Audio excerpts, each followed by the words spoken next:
Cheer. Welcome to Club Shada episode 221.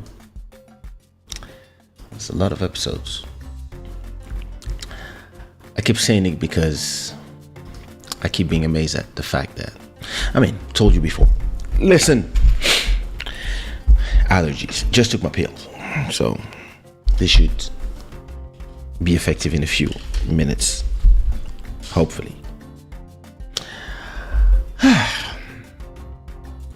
I hope everybody's doing right. I hope everybody had a great weekend.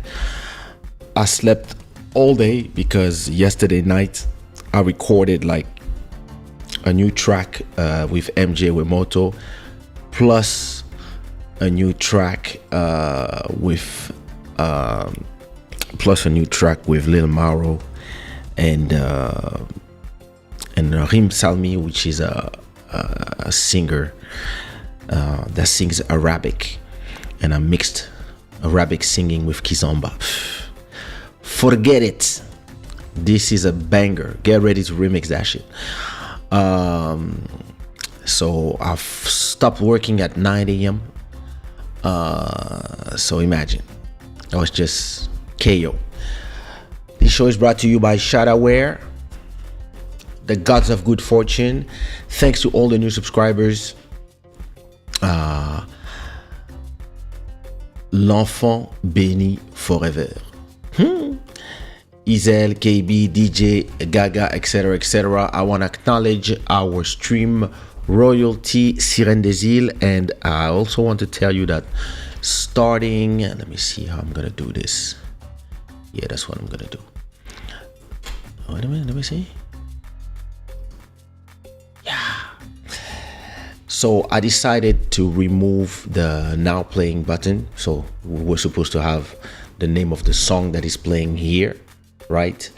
And I decided to remove that because it's not reliable. It's not working well with my and the guy who programs it doesn't really have time to work on it. So I just decided that I'm gonna stop using it. So what I'm gonna do,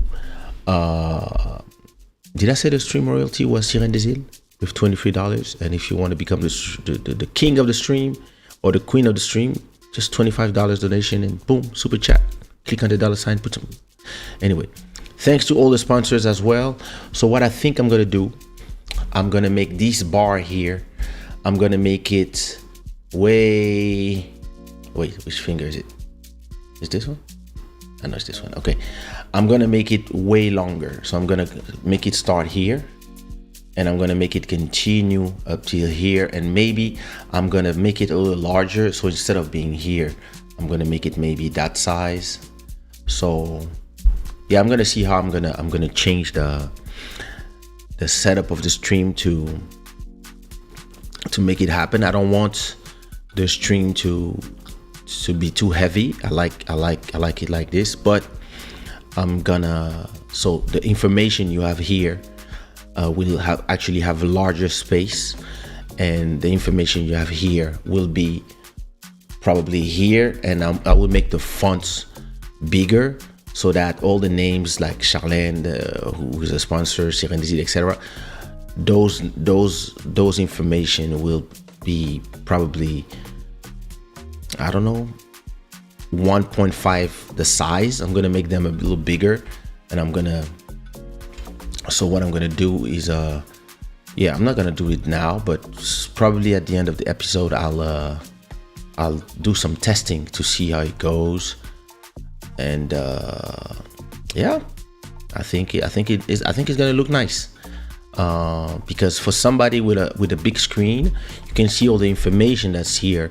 But I guess on the phone, let me see on the phone how it looks like. Let me turn down my volume. On a phone, if you look at it from your phone, like a lot of people do, me, I'm a TV and computer guy, but yeah, if you look on the phone, you don't really see nothing. So if you look and you're watching at the chat as well, so let me do it if you look and you're watching at the chat, all this information is way too small. And even if you put it, let's say full screen, it continues. Let me remove the chat. It continues to be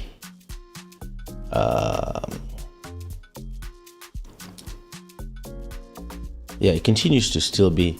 Oh, my dad is saying, but yeah, it continues to.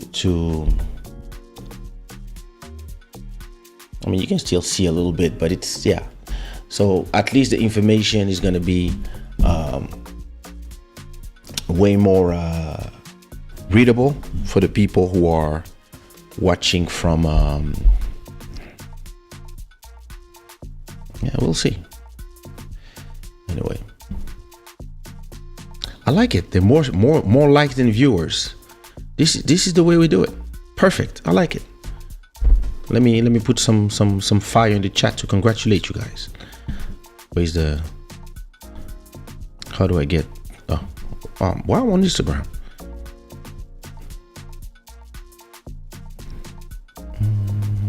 There we go. Let me put some claps in the chat to congratulate everybody for putting a like as soon as I get in. Bravo. Bravo vraiment. J'aime ça.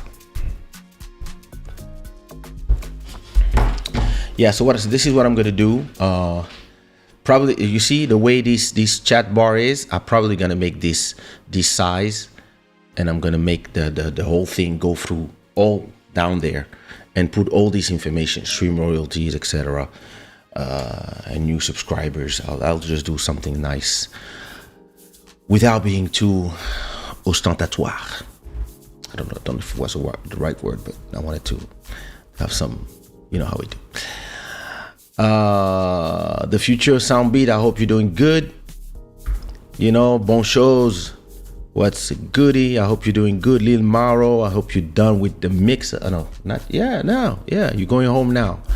Yeah, kill that mix. Listen, it has to sound heavy and gritty like the first version. People are not ready for that track, bro. And listen, I think as soon as the remix is out, I'll push the remixes because yo, this is a banger. I know when I do, I know when I do a hit.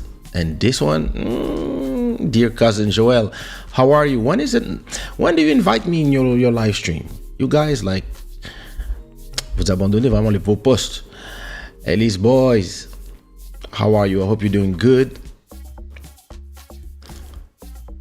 Hey, Tina, long time. To the bay. Ezekiel, what's good? How are you? How are the parents doing? You gonna try to stay awake? Yeah, bon chance. Shada, what's good? Il fait chaud 28, mais l'humidité c'est 34. Hey, sans la clim, tu n'as pas envie de rester dehors longtemps. C'est clair. Dahlia MTV, how are you? I hope you're good. Kaysha à travers l'écran qui se montre à travers l'écran qui lui-même se montre à travers l'écran. I'm telling you, some Black Mirror shit. Yeah, boy, listen.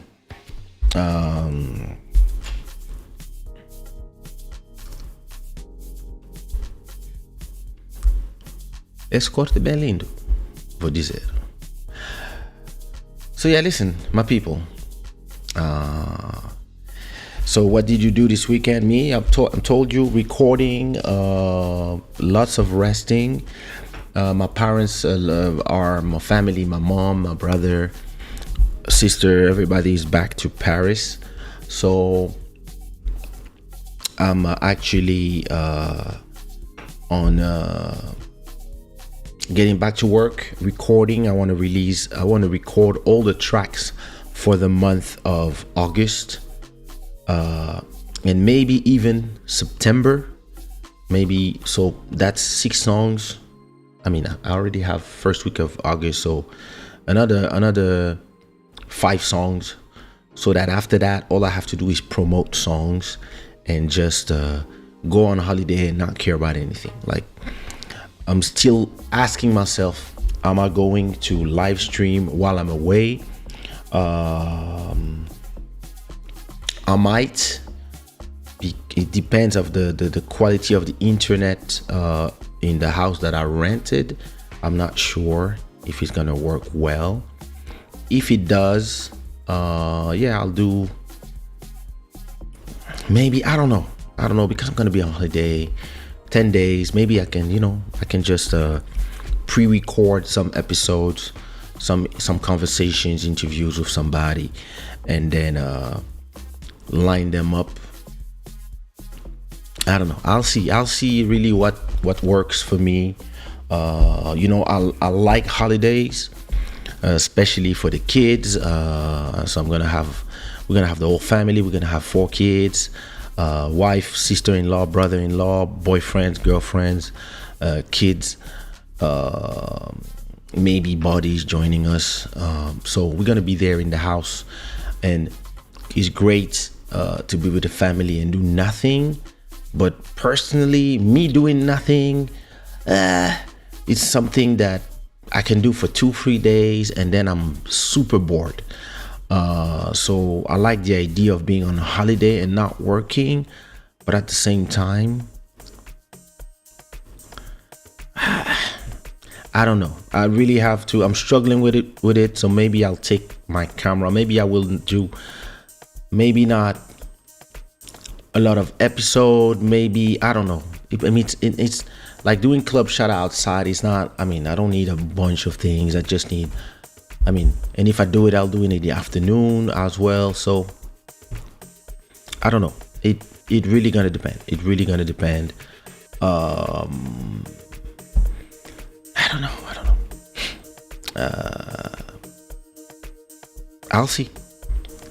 Thing is this. I understand what people call holidays, but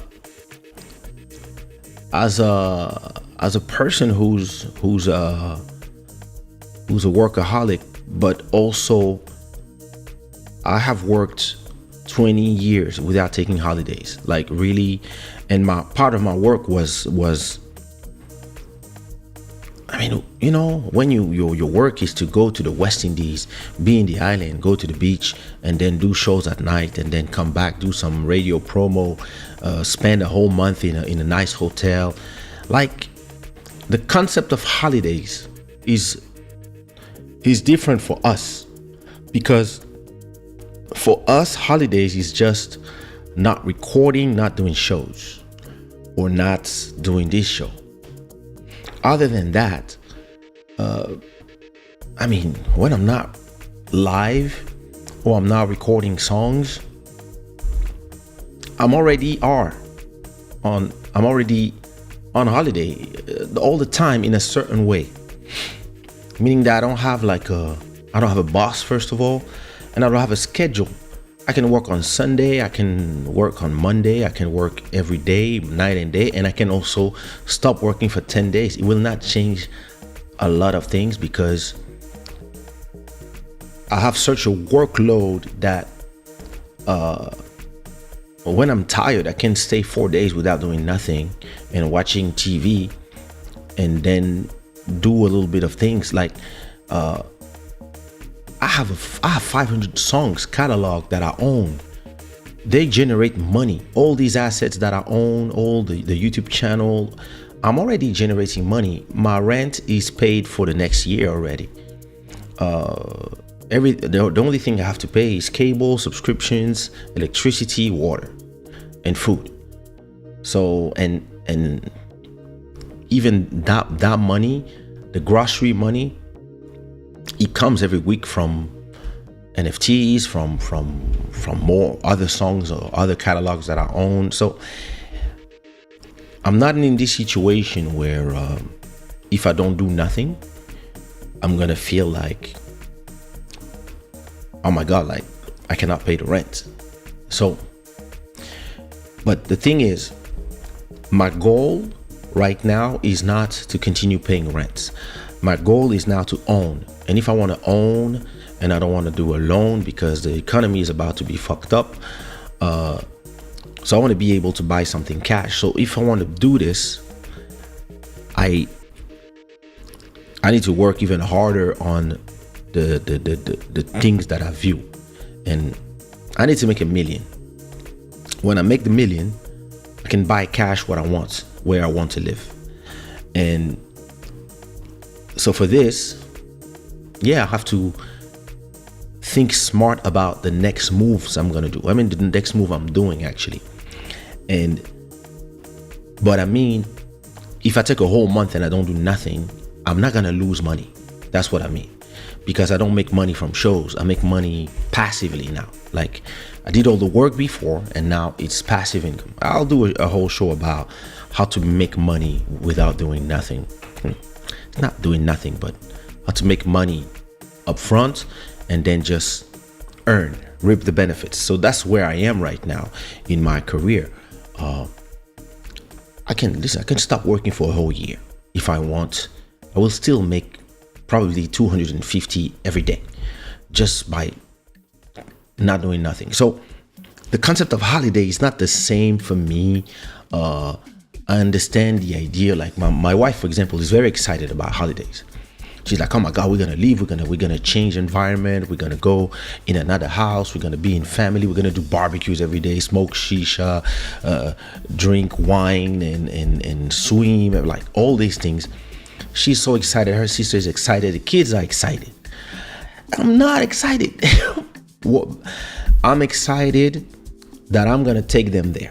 I'm excited I can provide that. But personally, if I had if I could have an office in the house where we're gonna be, where at least I can work 2 hours every day, or a few days, like, you know, because I don't feel like I need to work like crazy. It's not this. I don't need to.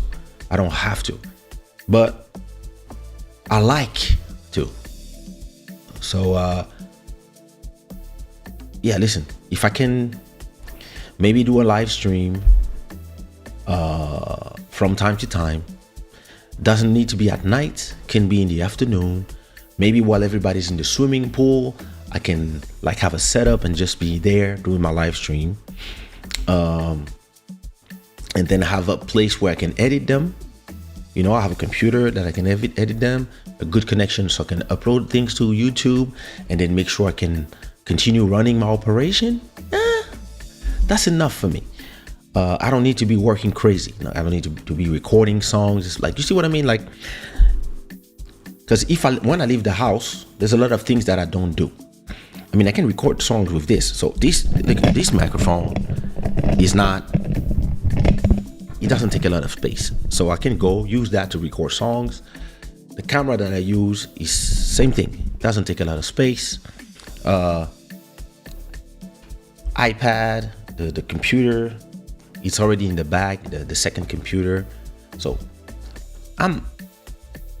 it's just that the concept of holidays has never been a concept that I mean, when I was a kid, yeah, you know, we used to be on holiday all the time with the parents, and I love that. But personally, as a content creator, I struggle a little bit with the idea of not doing anything.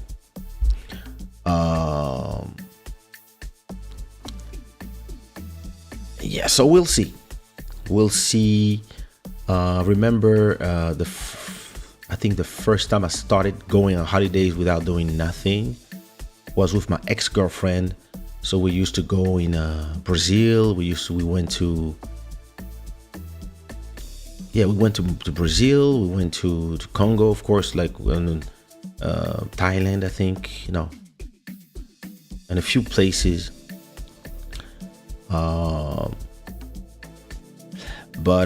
And then with my wife, we used to go to, before having a kid, we used to go to Thailand. And I remember the first time going to Thailand, I was struggling because the internet connection in the hotel was horrible. So we were really like doing tourist stuff, sleeping, not doing nothing. And I'm not gonna say that I didn't like it. It was really great. But I was struggling in the beginning, and then I got used to it. But I know that usually when I'm about to go, I get in like a stress mode. I get like anxiety of, oh my God, like I need at least 3 vlogs in the channel. I need this, I need that, I need singles ready. Like, you see what I mean? I need, like, as long as I have my operation running, without me, I'm good. So let's say I put 3 vlogs. So if I leave 10 days from August 14 until August 25, and then after that I'm gonna go to Miami. But if I leave 10 days, let's say I have 4 vlogs that are already uploaded in the channel, maybe for like the first day I arrived, then 5 days after, then another 3-4 days, and they just go automatically up. And then I have maybe some episodes of Club Shada or some clips, all disseminated in dates during the 10 days. So it just, and the channel just goes automatically. And I have singles. I will feel like, all right, listen, things are moving, and the channel is alive, and I'm gonna be cool. But because, you know, when you don't have assistants and stuff, you have to do all this by yourself and make sure that everything is ready. And listen, I had this forever. Like, even when I was performing a lot, when I knew I was going to the US or going to Africa for 4 or 5 days, even 3 days, the day before I would be stressed about, like, oh, I need to have this, I need to have that, oh, is this ready, or did I do this for this client, etc., etc. So but yeah, we'll see. Listen, and the thing is this: when you have the luxury to take a few days whenever you need, just like me, sometimes I'm like, hey, I don't have creative juice, I'm tired, I want to sleep for 4 days. I do sleep for 4 days, meaning that I go to sleep. When I wake up, I turn on the TV, watch a series or watch YouTube, and then fall asleep watching that, and then wake up again, go back to what I was watching, watch a little bit, and fall asleep again. And I can do this for 4 days until my body is recharged. I have the luxury to do it. So yeah, holidays, yeah, I mean, it's a good problem to have. I'm blessed, I guess.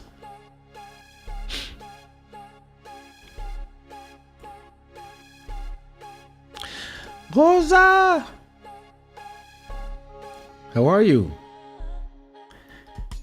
Jizzle, Wemotizo, Lil Maro has been cooking this song.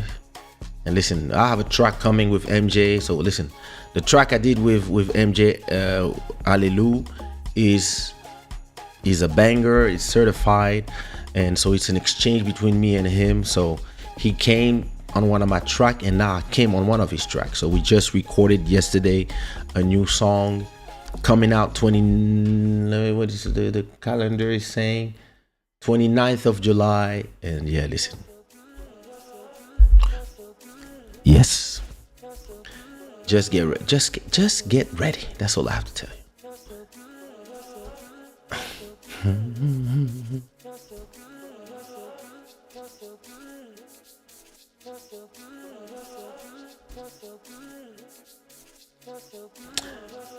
Listen, another thing about Portugal, we have summer 300 days in the year. So like the whole year we have sun. We have good weather. I think it rains in maybe April, and it's cold between November, I would say, November till February, 4 months. And cold here is what, 10 degrees Celsius, and in the day it can go to 15. So it's not really cold. You can survive with a sweater here. And the rest of the year it's sunny. So the summer is very long here. Right now it's very hot, but it's been hot for 2 months already, and it's gonna be hot for another 2-3 months. So end of October, yeah, I would say October, mid-October is still gonna be good weather. and some sunny days with good temperatures, like 25 degrees, and maybe a little chilly at night. So we already live in an environment where we don't feel like, trapped in the middle of the city. We have the beach. We can go to the beach all year here. So it's a little different. You see what I mean? Like the holiday thing is, you usually need another holiday after the holidays. Yeah, that's Miami alone. That's gonna be different. Everybody, put me the time, what time it is, where you are watching from. It is 1 a.m. here. Put also the flag of what you watch, where you're watching from. What's good, Anna? I guess it's 1 a.m. It's the same time as here in the chilling and enjoying the beautiful hot weather. Listen, good weather in the UK is a miracle. I heard you guys lost your prime minister. Sorry for you.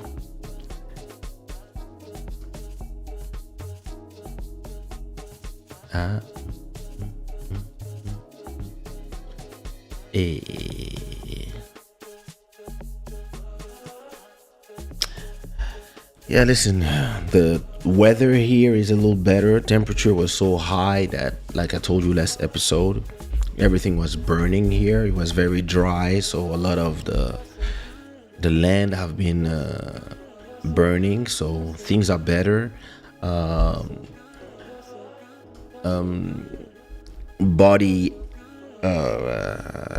house was not far from Buddy's area, a few kilometers away, but from what he told me, everything was fine, so they didn't have to stay out of the house. He could go back to his house, and things are in control. So yeah, listen, some crazy thing. Bon chose Lomé, midnight and 10, 7 and 10 in Louisiana, and his boys 2:10 in Lille. There was a girl in Lille. Listen. Lille. I have to go back.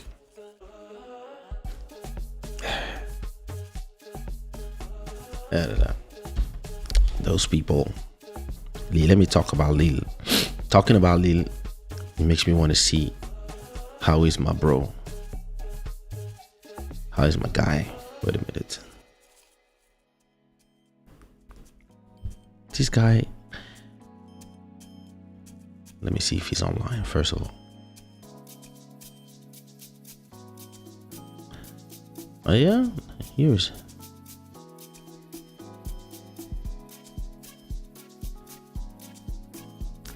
This guy must be sleeping. I miss you guys. 2 a.m. here in France, so it's not always easy to participate in the live. But I love the energy of Club Shada. Hey, listen, I'm gonna do some summer. Maybe when I'm on holiday, maybe I'm gonna do some episodes early, like 2 p.m. stuff like that. Nah, you too young for those things. And maybe your mom knows the girl.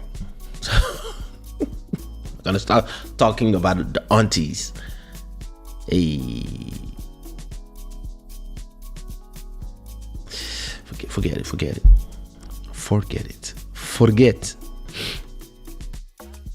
What time was this guy live?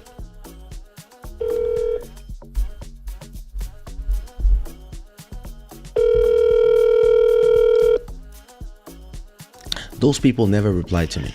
Allô, Kaysha? Olivier Doumou. Quoi, tu dors pas? Tu es à Lisbonne ou quoi? Non, je suis live sur YouTube. Tu es dans mon show. Tu es live sur YouTube? Oui. Sur YouTube, direct live? Ouais, direct live. Dis bonjour au Club Shada. Attends, envoie-moi le lien, je dis bonjour. T'as le lien? Tu peux envoyer le lien ou pas? Tout de suite, en même temps, comme ça. Ah, ok, je t'envoie le lien. Pas de problème. Envoie le lien. À tout de suite. Well, I guess. So people want to talk, I guess. Let me see. Let me send the link. Where's this guy? Le maire de Lille, Olivier Dumou. Let me see. There you go.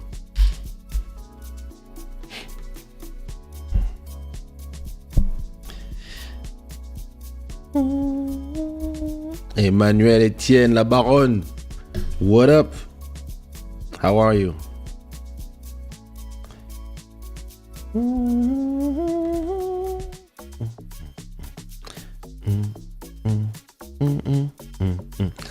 I'm trying to remove something from my phone and I can't find it. That's strange. There it is. Perfect.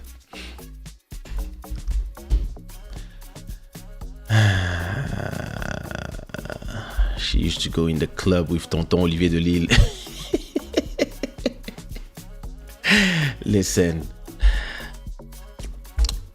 Tonton Olivier is about to call, hopefully, if he works, because he's in Brazzaville right now, so the connection is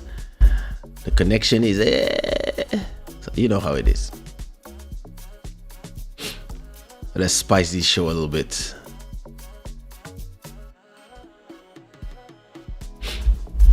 Where's this guy? See, they ask you for the link, and then they don't.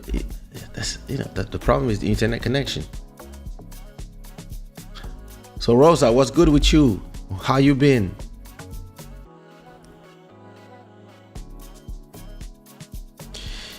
Yeah, Dalia is just leaving us. Dalia just took a holiday. She's just being spoiled by mom. But I understand. I can't wait to go back on the show, actually. Sometimes they have some great debates.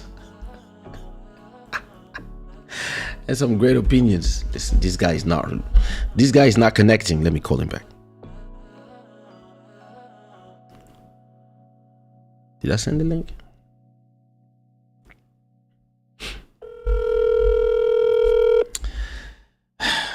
I got things to talk about. Allô? Non, mais Internet du village. Ouais, c'est Internet du Congo. Mais ça. Au moment que je suis en train de cliquer le lien, là, t'as appelé en même temps, en fait. Ah ouais? Bon, ok, j'attends. Voilà. J'attends. Sinon, on parle au téléphone. Non, mais si tu veux on fait un direct ou pas? C'est pas l'appel alors, non? Vas-y, appelle. Clique le lien, j'attends.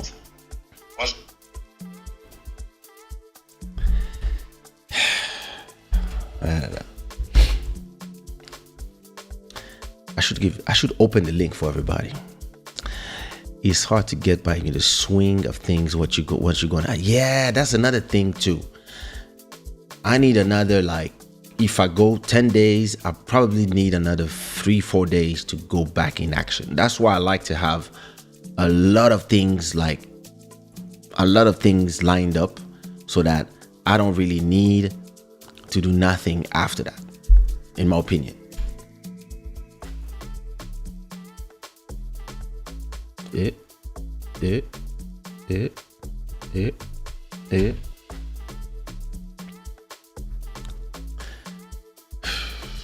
This guy is never gonna call. Listen. Who else wants to call? I got things to talk. Wait. Uh-oh. Oh, wait a minute. Olivier Dumou. Mais c'est ta tête qu'on veut voir, pas ton bar. Merde! Tu vois pas là comment pas? Non, je vois un gars avec une bouteille. Hein? Je vois un gars avec une bouteille. Attends. Il faut que tu tournes la caméra. Oh, vraiment, Olivier. Vraiment.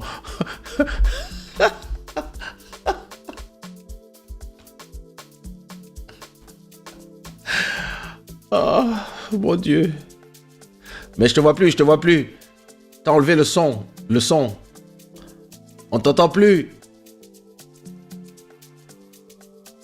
On t'entend pas. Oh my God.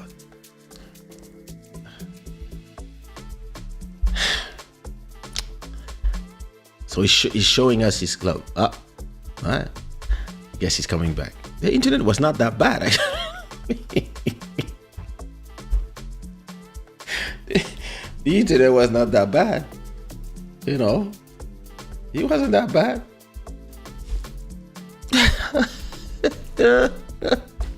Oh my God. En direct d'Unganda.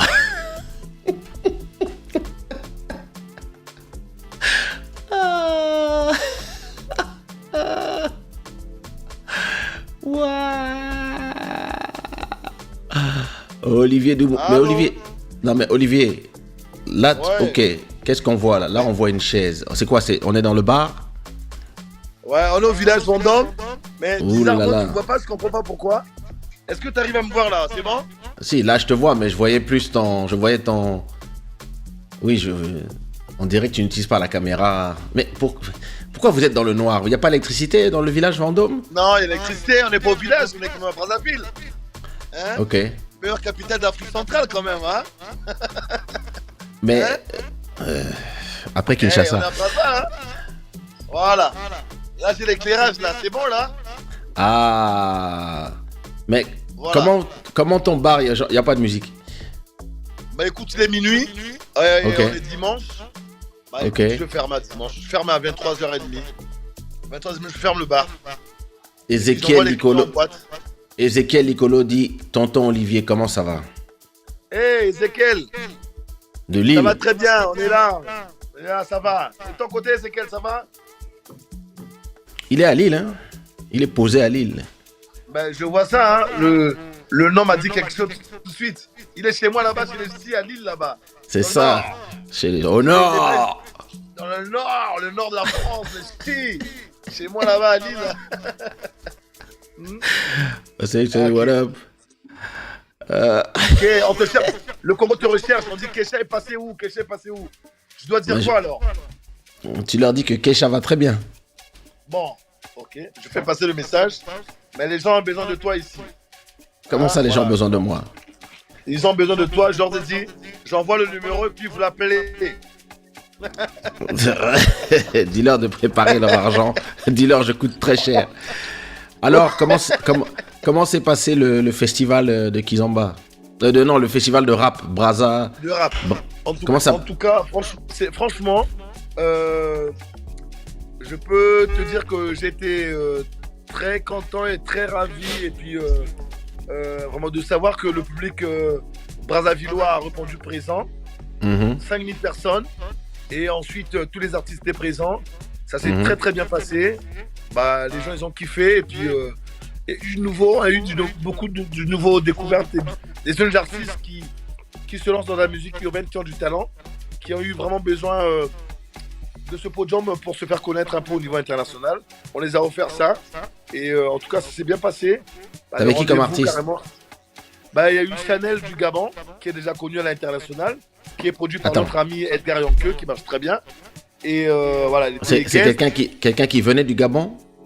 Ouais, il y a eu. Non, en fait, c'est un plateau à peu près de 15 artistes, dont 9 artistes locaux et les autres qui viennent de Kinshasa, le groupe MPR. Ils sont bons. Voilà, ils sont bons. MPR qui était là, qui ont bien carburant. En tout cas, ils étaient vraiment attendus parce qu'ils n'étaient jamais venus à Brazzaville sur un gros plateau comme ça. Donc voilà. C'était leur dernier concert avant d'aller au Cigale. Pardon? Ézéchiel dit quoi de beau tonton? Il a l'air de faire bon là où tu es. Ça se voit que tu es riche. Oh là là là là là là là là. Ézéchiel, il fait bon, très bon. On m'a dit qu'il fait mieux qu'à Paris en ce moment. Parce qu'ici, il fait. Lui, il est à Lille. Lui, il est à Lille, donc il ne sait pas Lille, Paris. Il fait chaud en ce moment-là. Ils sont à 36 degrés là-bas, à Lille. À Lille? Je crois. Ouais, à Lille, ils sont à 36 carrément. Chaleur. Canicule, je crois. Mais ici, on est à 20 degrés, 19. Donc, il fait très bon. C'est la saison sèche. Hein. Donc, vraiment, il fait bon. Et puis, c'est chez moi ici, c'est le village Vendôme. C'est un endroit où on découvre beaucoup des artistes qui font leur promotion, du théâtre, du slam, des lives, voilà. Quoi, tu fais aussi du théâtre? Ouais, du théâtre aussi, ouais. Des jeunes comédiens qui veulent se lancer dans la comédie. Donc, ils passent ici. Et attends, Futur Soundbeat dit Tonton Olivier n'a point tocos. Oh, Tokos, on dit. Tokos aussi. Tokos, vraiment. Ah, ça fait plaisir. Ça fait plaisir. Mais, dans les cas. Bon, alors attends. Là où tu es, c'est quoi? C'est un club qui... Alors, oui, Ézéchiel dit, je suis le fils d'Erta. De Ma mère te... Erta. Erta. D'accord. Sa mère lui Ézéchiel. te passe le bonjour. Ézéchiel Erta, j'imagine. Ah. C'est le fils d'Erta. Donc, passe le bonjour à maman. Dis que tonton Olivier se porte très bien. Et tout se passe bien ici à Brazzaville, en tout cas, dans tous les cas. Voilà. C'est quand que tu rentres à Lille? Ben, mi-septembre. Mi-septembre, je suis à Lille et puis Paris pour au moins 2 mois. Ouais. Après mon festival d'Abidjan. Parce que j'ai un autre festival que je tu fais fais un festival à Abidjan? Je fais un festival Rumba. Rumba à Abidjan le 3 Waouh. septembre. Ouais. Un gros festival Rumba le 3 septembre à Cocody, à l'université de Cocody. Voilà. Terrible. Ouais, c'est une grande moyen pour la promotion. Il y a une de tes ex qui est là. Ah, une de mes ex, carrément.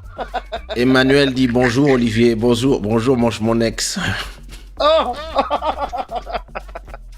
Ben, je sais pas qui c'est, mais bon, ben, si elle dit c'est ex, d'accord, c'est pas de problème. Je dis bonjour, hein. Bonjour l'ex. Salam. Il y a les hitbox aussi. Ok, c'est pas possible. J'étais en train de me poser la question si j'avais des ex à Lille. Oh, bien sûr, ok, arrête. Hein. Oh, pas le Kaysha de maintenant, mais le Kaysha d'avant, bien sûr. T'as laissé quand même des ex là-bas. C'est quand même Kaysha, on dit quoi, c'est pas n'importe qui quand même. Qui, moi? Je sais pas de quoi tu parles. Je sais pas de quoi tu parles. Je me Tu sais rappelle. de quoi je parle?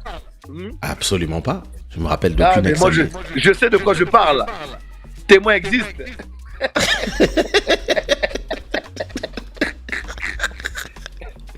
Dis-moi un truc sur la montagne.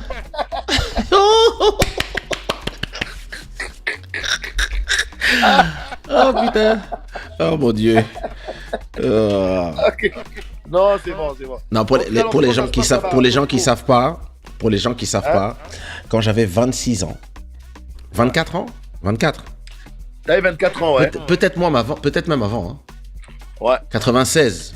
J'avais 22 ans. T'avais 22 ans, ouais. Ouais. Quand j'avais 22 ans, je suis venu à Lille danser pour Jean-Michel Rotin. Et c'est Olivier qui organisait le concert. Ouais. Et il m'a dit, petit, quand tu sors ton album, c'est moi qui vais te faire venir à Lille pour la première fois. Et c'est lui qui m'a fait venir à Lille 99% des fois. La seule fois où tu m'as pas fait venir à Lille, t'es venu avec moi quand même. C'est toi qui avais booké le show pour une autre boîte. Et c'est là qu'on m'a volé mes affaires. Tu te rappelles? Ouais, c'était au VIP, je me rappelle. Putain, les bâtards. C'est vrai. Les caméras. Ils m'ont et mes affaires, en fait, les clés de ma chambre étaient restées dans les loges. Les loges étaient fermées, mais comme par hasard, quelqu'un a pris les clés et est parti ouvrir. Ouais. C'est vrai. Quelle affaire. Ça, c'est vrai. Ouais, purée, tu te souviens comme cette histoire-là, c'est grave. Mais bien sûr, je me souviens de cette histoire, les petits bâtards. Oui, effectivement. Heureusement, leur club est tombé. Je suis sûr que c'était eux. Non, leur club, un an après, tes gris-gris, ils ont marché, le club avait fermé. Voilà. C'est important. Et c'est vrai. Et moi, je voudrais témoigner de ta fidélité d'abord en amitié, c'est très important. C'est très important. Aussi témoigner de ton professionnalisme côté travail. Et ça t'énerve parfois, hein?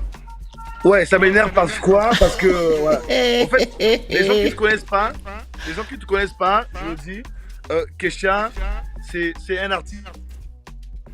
Oh, Internet du village.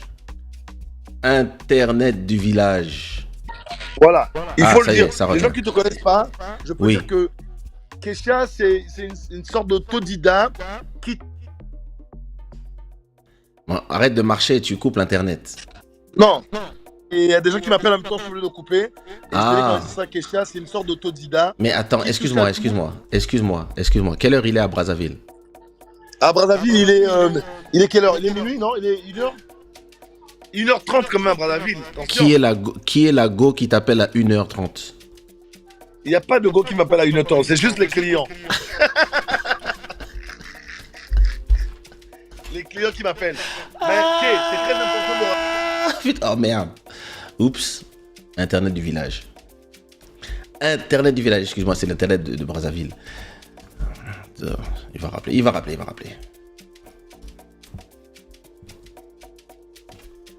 Let me tell him to call back.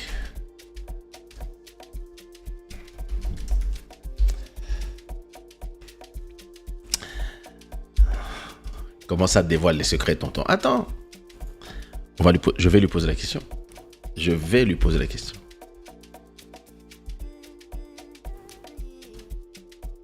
Lille, la ville de la rancœur. Ah! Oh my God. Ouh.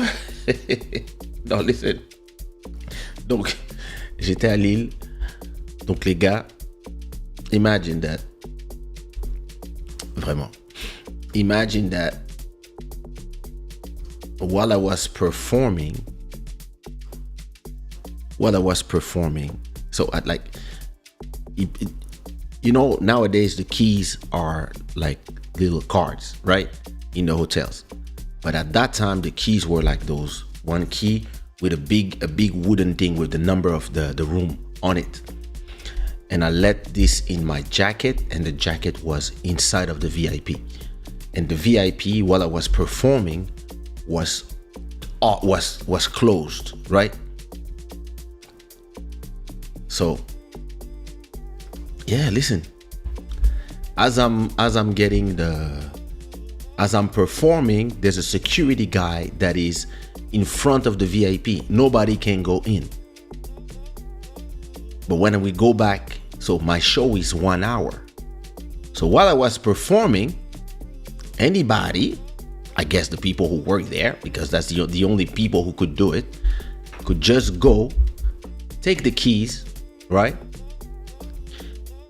Just check, look in my jacket, take the key, go to my hotel room, and search for stuff. Because when I got in, my room things were moved, and the only thing that had disappeared or that was open, it was my computer bag. So I lost a computer, a laptop. I lost my passport, and my keys were there too. So I had to change all the locks and stuff because I had a lot of things in my computer bag.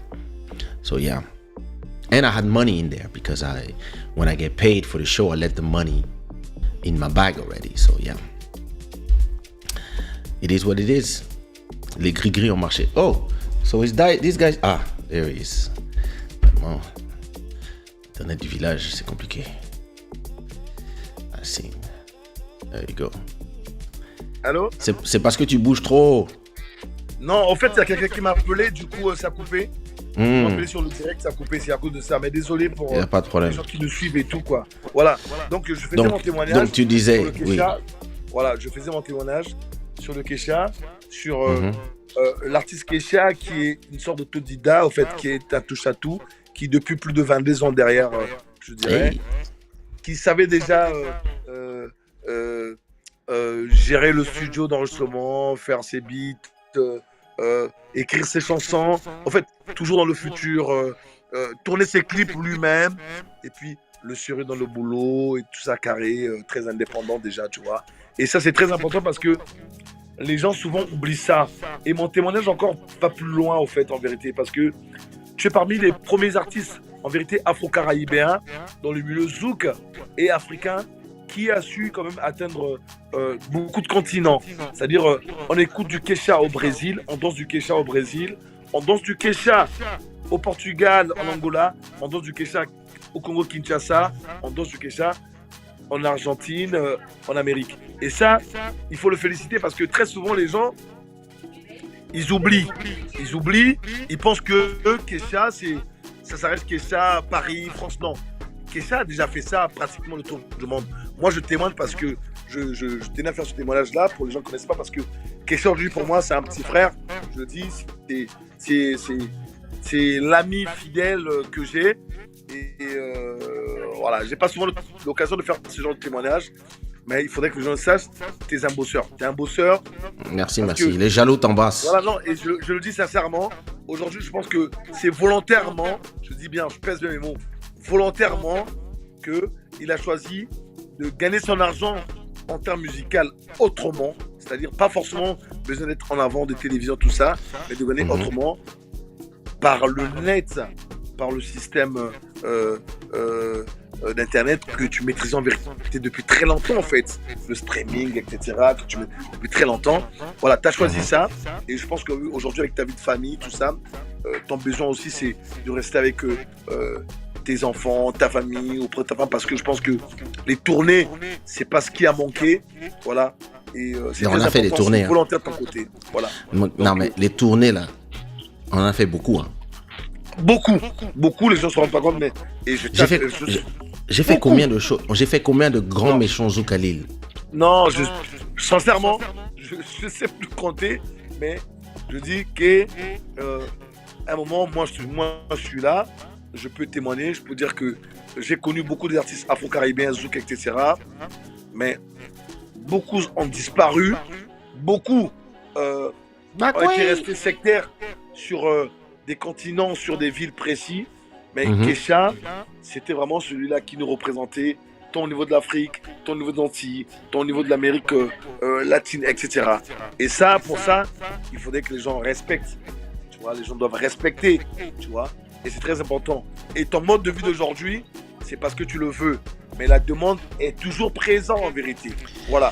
Et je témoigne aussi de ta fidélité, de ton amitié que tu as vis-à-vis des gens que tu aimes, des gens que tu estimes, tes amis. Parce que tu sais que moi, je t'ai vu arriver, ça je peux le dire, je t'ai vu arriver comme danseur de Jean-Michel Rotin, avec Rotin. Et après, j'ai vu le Kaysha transformé. Ok, transformé succès où tu aurais pu perdre la tête, tu aurais pu snober même si tu voulais, mais en vérité, ça c'est pas donné à beaucoup d'artistes.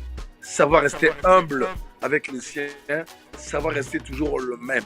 Et ça vraiment, pour ça, je te dis respect. Voilà, respect. Merci le grand frère. Non, je te le dis vraiment, respect. Et moi, j'invite, je donne un conseil à tous les jeunes de la nouvelle génération de te prendre comme exemple parce que c'est très important d'avoir les pieds sur terre quand on a du grand succès.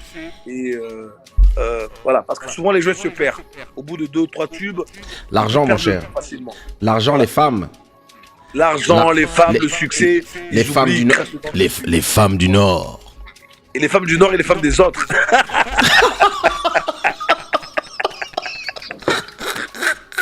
Dis-moi, tu sais ce que je viens de me rappeler? Ouais. J'avais une ex le jour où on m'a volé mes affaires, qui était là. Ah oui. Tu te rappelles de la go qui avait des tatouages partout? Une métisse comme ça. Avec des cheveux blonds courts. Ouais. Elle a fini par être avec un joueur finalement. Elle aussi? Ah ben oui. Qu'est-ce que tu crois? Oh mon Dieu. Elle a fini par être avec un joueur. My God. Ah, c'est ça. Elle finit toujours avec des joueurs. En tout cas, dans ton catalogue, je trouve que par rapport à un Congolais, hein, oui, t'es très sage. Parce que, je veux dire, oui, c'est vrai. Je suis d'accord. Tu prenais pas la tête, je veux dire, c'était à la demande. D'ailleurs, nous profitons derrière toi sans le savoir. Ah, le porc. Dis-moi, j'ai une question à te poser. Ouais. J'aimerais que tu nous racontes un épisode qui est arrivé à Lille le jour où tu t'es fait cambrioler par une de tes go. Oh putain! Kaysha, tu sais Kaysha, on est en train de parler, on est sur le net, et nous sommes comme les gens. Je suis comme une personne un peu connue, un peu. Non, pardon. Quand même. Non, mais c'est important pour que les gens comprennent que ça arrive. Ça nous arrive à nous aussi. Non, cette histoire-là, je veux pas que ça... Parce que si je raconte mon histoire, et je veux te raconter l'histoire de ta copine qui t'avait griffé sur ta tête, tu te rappelles? Non, je me rappelle. On avait l'impression que c'était un chat qui t'avait griffé. Miaou. Je peux raconter cette histoire si Non tu mais veux. raconte-nous d'abord la fois Bon. où tu t'es fait cambrioler par ta propre go. Explique-nous comment c'est arrivé. Bon, je t'explique. En fait, Oui. j'étais amoureux d'une Camerounaise. Oh merde. Ok, une Camerounaise qui vivait en Ok. Belgique, à Bruxelles, et je l'ai ramenée à Lille. Ah, c'était une Camerounaise de Bruxelles. C'est une Camerounaise. D'ailleurs, bon, j'ai rien contre les Camerounaises, mais bon. Moi je non le plus. retiens, on est quand même. Je les adore. C'est le net. Je veux pas que ça soit enregistré. Bon, mais. Voilà. Donc c'est pas la bon, peine d'en dire bref. plus. Dis-nous Bon, juste. voilà. Et écoute. Ok. Donc t'étais amoureux. J'étais amoureux de la Camerounaise. Et moi, j'avais mon club, donc ma discothèque à Lille. Ouais. Donc j'étais obligé d'aller travailler tout le temps. Et elle en avait marre. Moi, je partais à 18h, 19h, il fallait faire la mise en place. Je partais. Et elle se lui prenait la tête.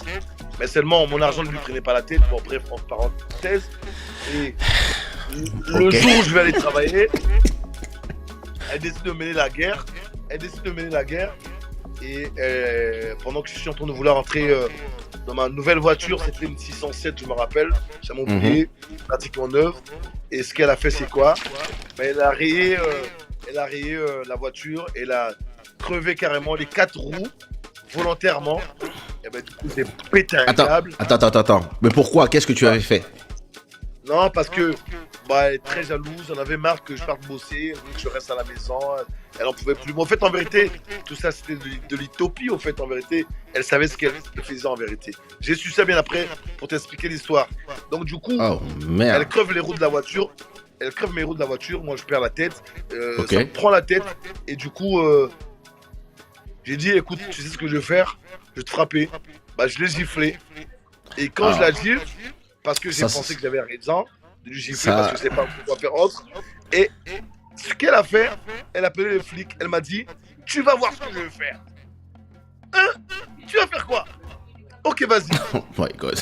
Écoute, à 50 mètres que les flics arrivent devant nous, Mhm. elle est tombée par terre, elle est tombée au sol, elle a commencé à rouler au sol, elle a commencé à crier comme si... En criant. En criant, il m'a tué. Et les flics ils sont arrivés. Je voulais juste m'expliquer aux flics pour dire que non, voici ce qu'elle a fait sur ma voiture, c'est pas normal, c'est ma copine. Et les flics ils m'ont menotté directement. Bah oui, violence. Violente, les flics m'ont menotté, ils m'ont emmené en garde à vue. Oh Et mon pendant que je dieu. suis en garde à vue, Un patron de discothèque.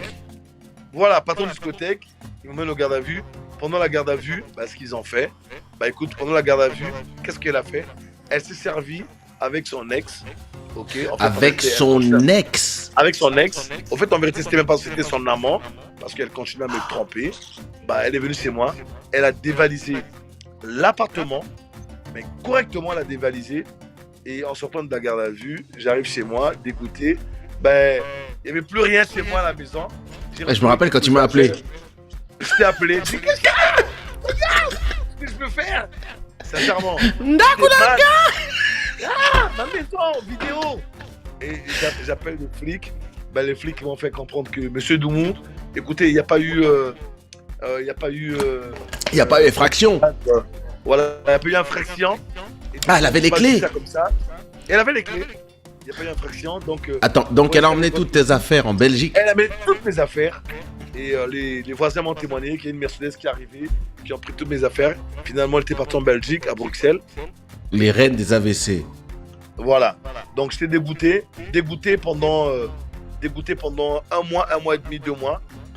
J'étais dans la folie de l'amour, j'étais amoureux. Et Ah oui, je me rappelle, tu t'es remis avec après. Et je me suis remis avec. Je me rappelle. C'est quoi ça? C'est 2006, 2007. Oh mon dieu. Hein? Tu t'es remis avec elle, je me rappelle. Pourtant, je t'avais dit, grand frère, ne fais pas ça. Ouais, tu m'as déconseillé, tout le monde m'a déconseillé. Ma mère et tout, père son âme, les parents. Bon, en fait, tu sais, quand t'es dans le truc, tu vois, je vois pas. Mais après, en fait, j'ai regretté parce que. Envoûté par une Ndoki. Voilà, vraiment, la sorcellerie. Et 2 mois après, c'était bon, fini. Voilà un peu. Mais attends, t'as cambriolé une deuxième fois, si je me rappelle bien. La deuxième fois quand ça s'est fini. Là, Là, c'est la deuxième fois. La deuxième fois, elle est partie pour toujours. Voilà. Elle t'a recambriolé quand elle est partie. Oui, parce qu'elle était encore revenue. Et moi, j'étais toujours amoureux. Je voulais qu'elle revienne toujours, tout ça. Bon, en fait, en vérité, je conseille à personne, quand ça arrive à ce niveau-là, de vouloir se remettre avec sa go, quoi. C'est pas la peine. Je conseille ça à personne. En tout cas, tous les jeunes frères, je conseille ça à personne parce que ça s'était mal passé après. Et puis, voilà, quoi. Okay. Ézéchiel demande si tu as récupéré tes affaires. Ouais, non, j'ai pas pu. J'ai récupéré mes affaires après. Et voilà, quoi. Voilà, quoi. Ok, dis-moi. Yeah. J'ai de la visite. Si tu es toujours en direct, je peux te rappeler dans 20 minutes, c'est possible ou pas? Bien sûr, fais voir la visite. visite. Je dois raconter ton histoire aussi avec la chinoise. Je dois raconter ton histoire avec la chinoise qui t'avait griffé. Bye. Bye. Ouais. Ciao. Non, je rappelle parce que tes fans là doivent entendre ça. La chinoise, je Bye. te rappelle. Bye. La chinoise qui t'avait griffé sur la tête et tout. Bye. Avec des griffes comme Bye. Ouais. Écoute, je reviens dans 20 minutes. Je reviens dans Tout 20 à l'heure. minutes. Tout à l'heure. Ne coupe pas. Je reviens tout de suite. À tout de suite. Je dois raconter cette histoire-là. À tout de suite. Ciao. Okay. Il raconte n'importe quoi. There was no Chinese girl. I don't know what he's talking about. Oh my God. Yeah, she's a gangster dokie. That's for sure. Telling you. Some next level. Love make you do things, I'm telling you. Just like the pétage du passé. Jujuzinia, how are you? I hope you're doing good. Oh my God. You're not gonna hear no story.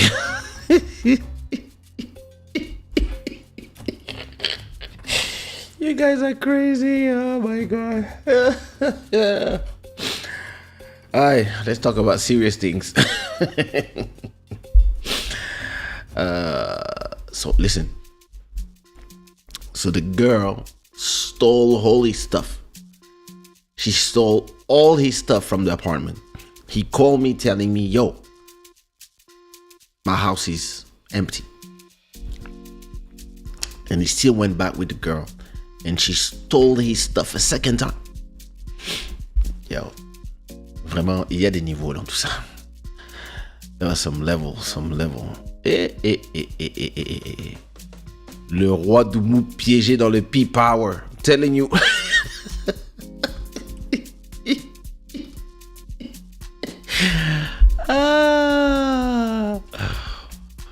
Oh my God. Listen, let's talk business. Oh my God. My God. I'm feeling great. I slept all day, so I'm gonna... this guy made me laugh so much. Listen, this guy has stories. I'm telling you. Me and Olivier go way back. And we have stories for days. But for days. Like, the things that happen to us, yo, you guys have no idea. Like, we've seen everything together. We've been through the ups and the downs. That's crazy. You have no clue. But it is what it is. Sometimes, vraiment.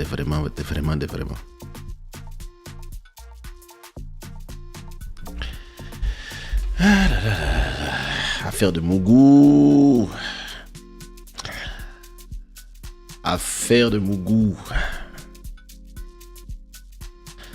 Once the story is over, it's best to leave it in the past. Yeah, but you know, that's the thing.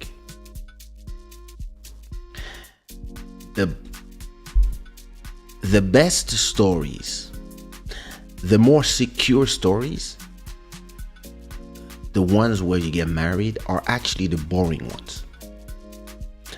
And the ones that are really like where you feel the flame of fire, when you feel like love like you never felt before, are with the crazy people, the Amber Heards and these type of people. So, yeah.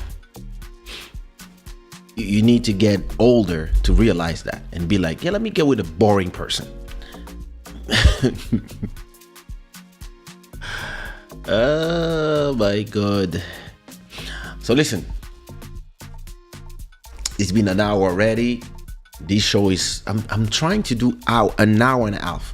But listen, let me talk to you about percentages. Right? Because that's what I want to talk to you about tonight.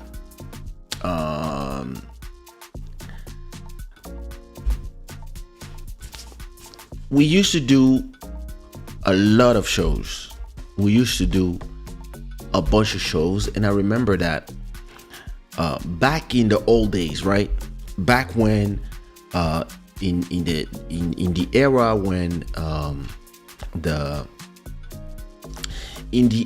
when the CDs were the way music was consumed by people, right? In those times, we had places where we mastered the distributions, and usually it was in Europe. So we had like the networks of Fnacs and Virgin mega stores in France were the places where we would sell a lot of CDs. Then we would have all the mom and pop stores, for African stores, West Indies stores, Virgin stores, small stores that would buy us 10 copies, 20 copies, and as soon as they sell them, they would come back and buy a little bit more and pay, right? And so we had like France, Belgium, Switzerland, Rotterdam. We had the Virgin stores in Rotterdam, Amsterdam, and yeah, a lot of DJs would come. People from places, they would come get maybe 500 CDs from us, from 10 Sumia, 10 Kaysha, 10 Eligio, Princess Lover, everything. And then they would go back to the cities, come in Portugal, same thing. We had DJ Beleza who would do that here in Portugal. And so when it comes to Europe, the market was more or less, we knew exactly, like when you had a good album, you would sell 2,000, 3,000 copies in Portugal, 10,000, 15,000 copies in France, X amount of copy in Belgium. Actually, Olivier, who was there, was selling he was taking my CDs and selling them in Matonge in Brussels, selling them in the stores in Lille. So we had a little network of people who would sell the CDs. But I realized that every time I would go to Africa, people would tell me all the time, hey, there's no CD. Like, did you bring CDs? And I was like, bring CDs? No, I came to do a show. And people were like, nah, but it would be great if you brought some CDs. And I was like, what? Oh. So in 2005, I go to Angola to do a show. And once I'm there, they ask me if I brought some CDs. And I'm like, yeah, I brought 300. No. They asked me if I was bringing CDs in my suitcase. And I said, yeah, I'm bringing 50 CDs. And they were like, nah, can you bring 300 CDs? So that was when I released African Bohemian. So 2005, 2004, 5. And they're asking me, are you bringing CDs? I said, yeah. They told me, can you bring 500? I said, I don't think this is entering my suitcase. How much can you bring maximum? I was like, I don't know. They were like, can you bring 300 CDs? I was like, 300 CDs? But they were like, yeah, bring 300 CDs. People will buy your CDs before the show. And I was like, that's crazy. I was like, isn't that too much? Because, sometimes I would go to a club, bring 4 or 5 CDs, sell them or give them to the crowd. But now that you're asking me to bring 300 CDs, that's a lot of space in the suitcase. But okay, I arrive in Angola with 300 CDs. We arrive in Benguela the day before the show. they organized a autograph session where you buy the CD and I sign on it. And listen, they told me we will sell your CD $10 each or $12 each. We'll keep $2. We'll give you 10. And I was like, oh, okay, let's see. In my head, I was like, okay, we're gonna sell, I don't know. I was like, we're gonna sell 50 CDs maybe, why not? We arrived on the venue where we were doing the autograph sale, and there were 500 people all queuing to buy the CD, African Bohemian. And I only had 300 CD. So 200 people were pissed off after that. And I was like, oh my God, we sold everything. And I got $3,000 from selling those CD hand to hand and signing them one by one. It took the whole day. And everybody was screaming, please, we need more CDs, da, da, da, da, da. And it was the first CD of the tour. I had 5 CDs to go. I had another 5 CD after that one. There were 6 shows. And I was like, wait a minute. And people were telling me, and Benguela is not it was one of the smallest city. You didn't even go to Rwanda yet. And actually, people were telling me in Rwanda, you could sell 5,000 CDs. That's $50,000. And I was like, oh my God, damn. So I ended up only selling 300 CDs and making $3,000. But I said to myself, what I'm going to start doing now is find a way to bring 1,000 CDs everywhere I go. So I would go with 1,000 CDs in Canada, in the US, and now every time I had a show, I would ask the people, do you want me to bring CDs that you can sell? Or do you want me to come with somebody who will sell my CDs after the show? So it became a business of merchandising. You could sell some CDs after the show, some sweatshirts, sushiraw, shadawear.com. Like you could sell all these things back in the days, because back in the days, it was not so easy to buy and sell stuff online. It was not something that people were used to do. And so I came up with an idea.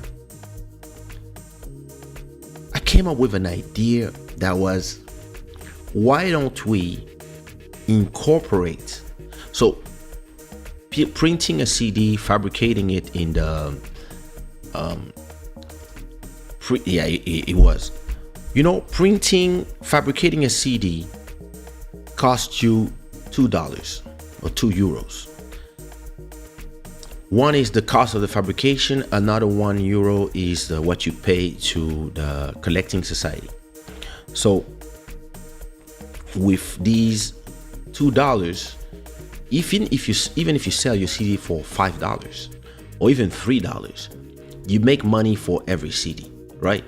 So let's say you print 1,000 CDs, and every time, let's say you have 10 shows. In every show you do, you sell 100 CDs.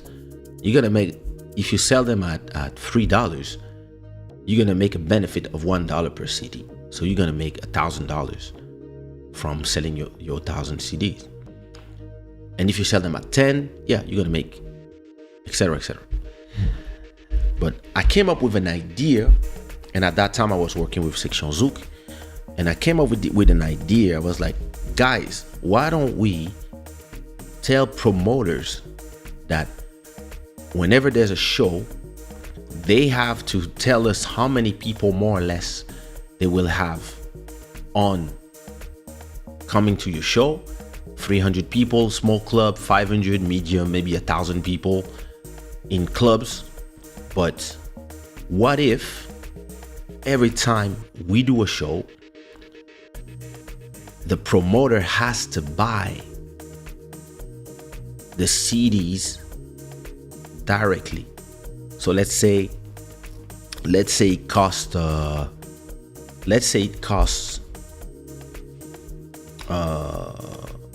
so we already had stocks, right? But let's say if you have a club of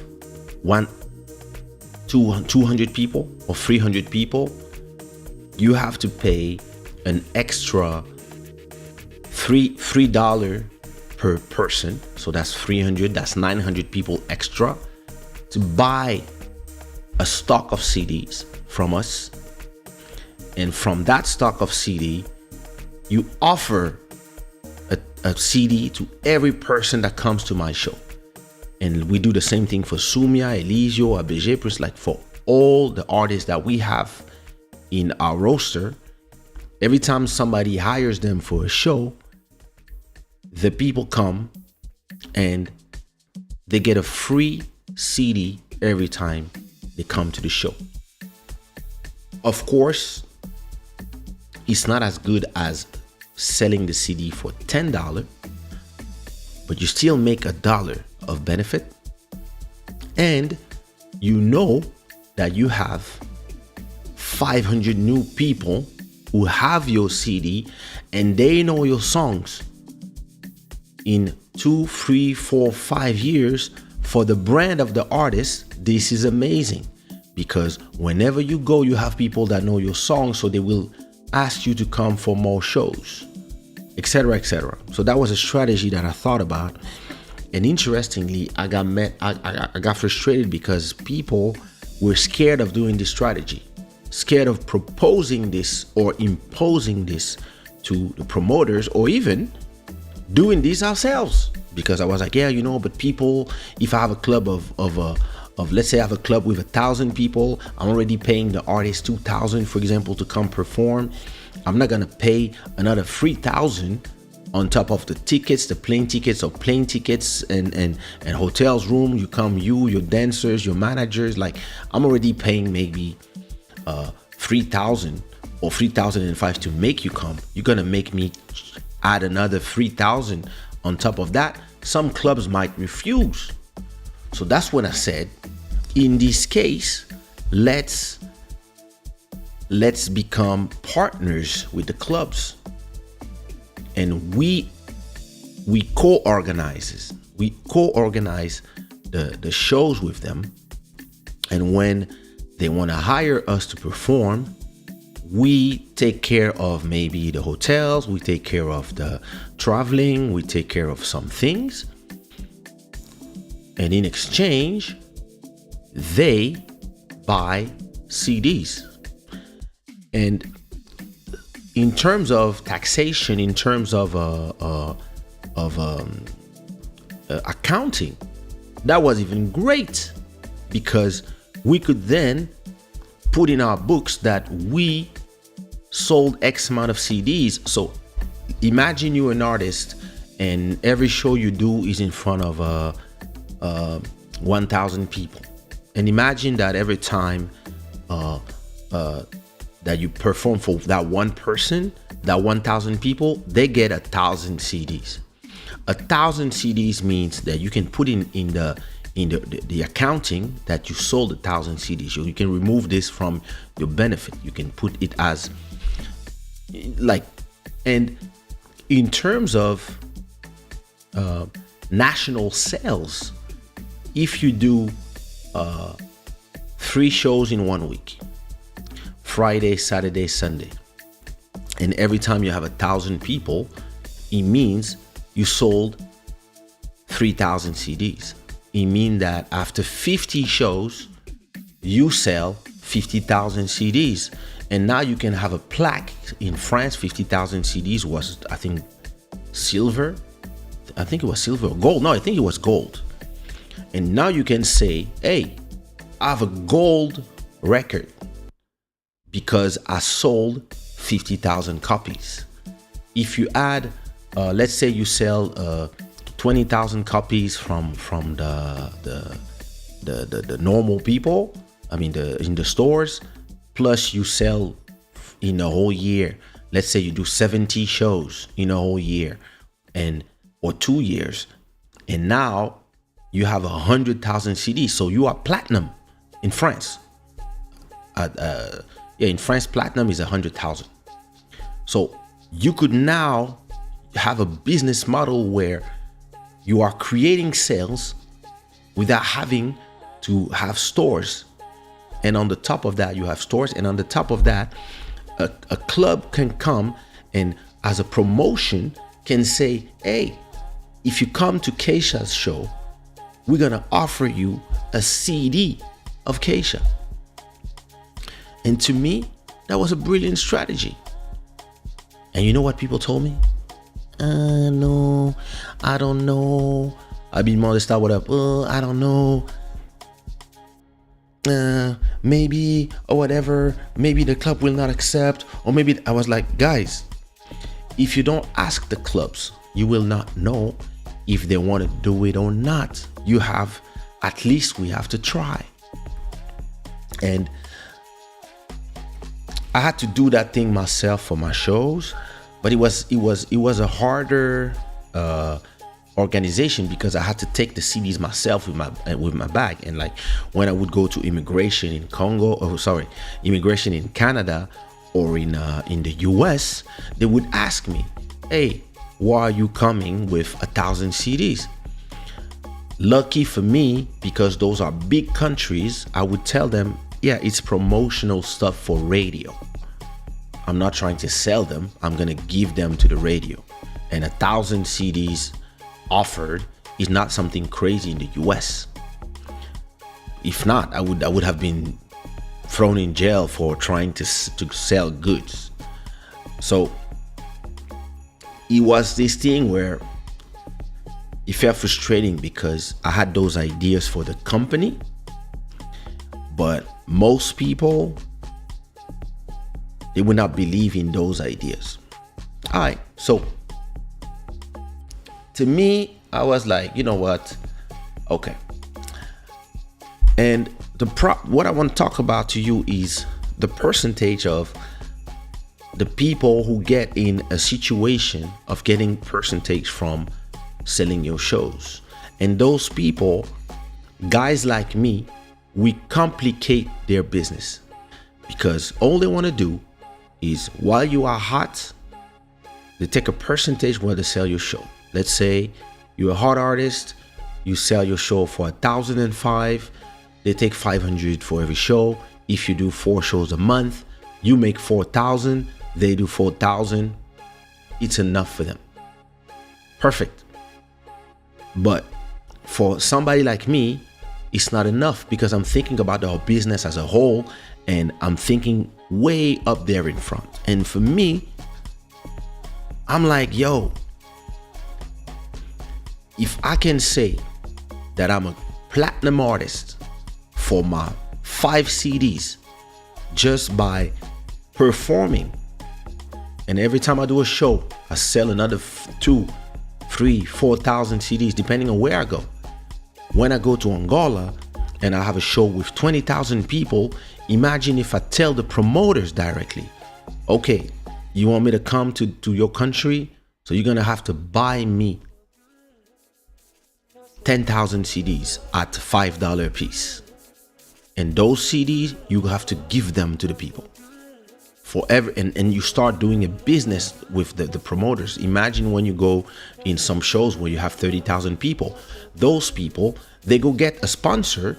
They ask the sponsor to buy those CD for them.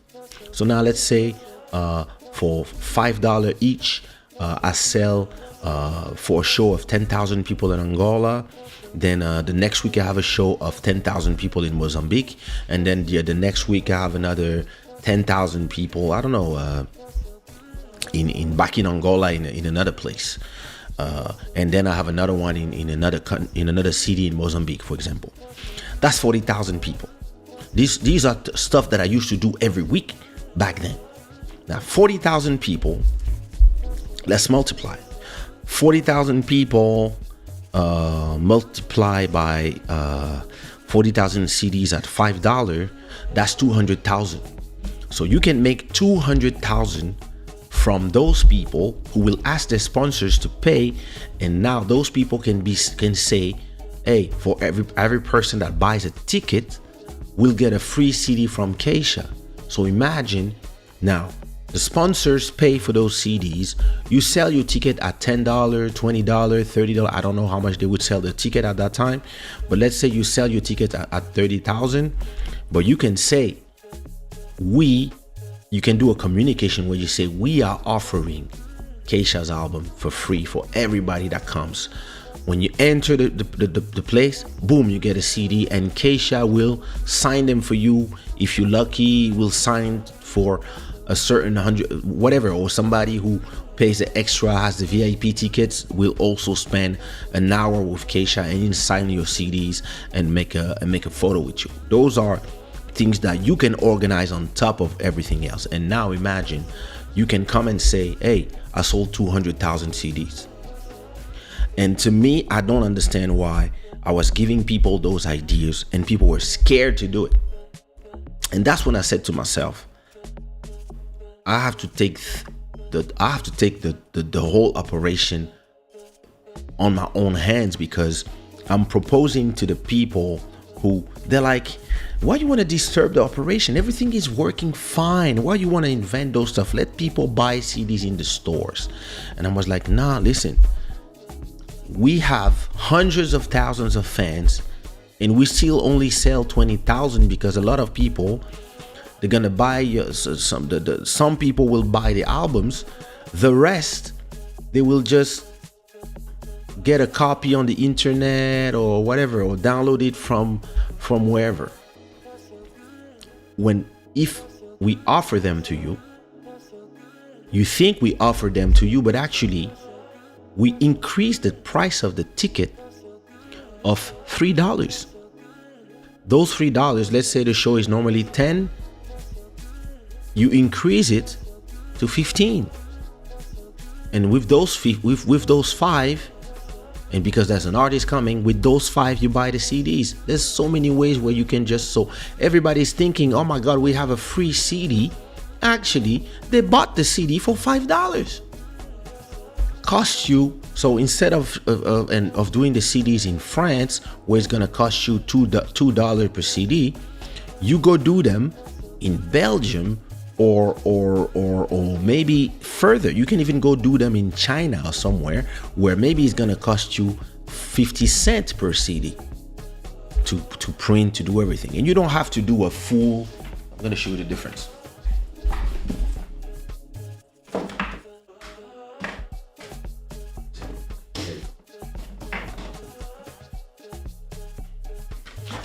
Instead of printing a full CD like this with cover, CD, and then here a whole booklet with images and everything, that's gonna cost you, so because you have to pay the plastic, you have to pay the paper, you have to pay for every page here. So this one had 8 pages, and me, I was like, I wanted my CD to have a certain level, so I was like, I don't care.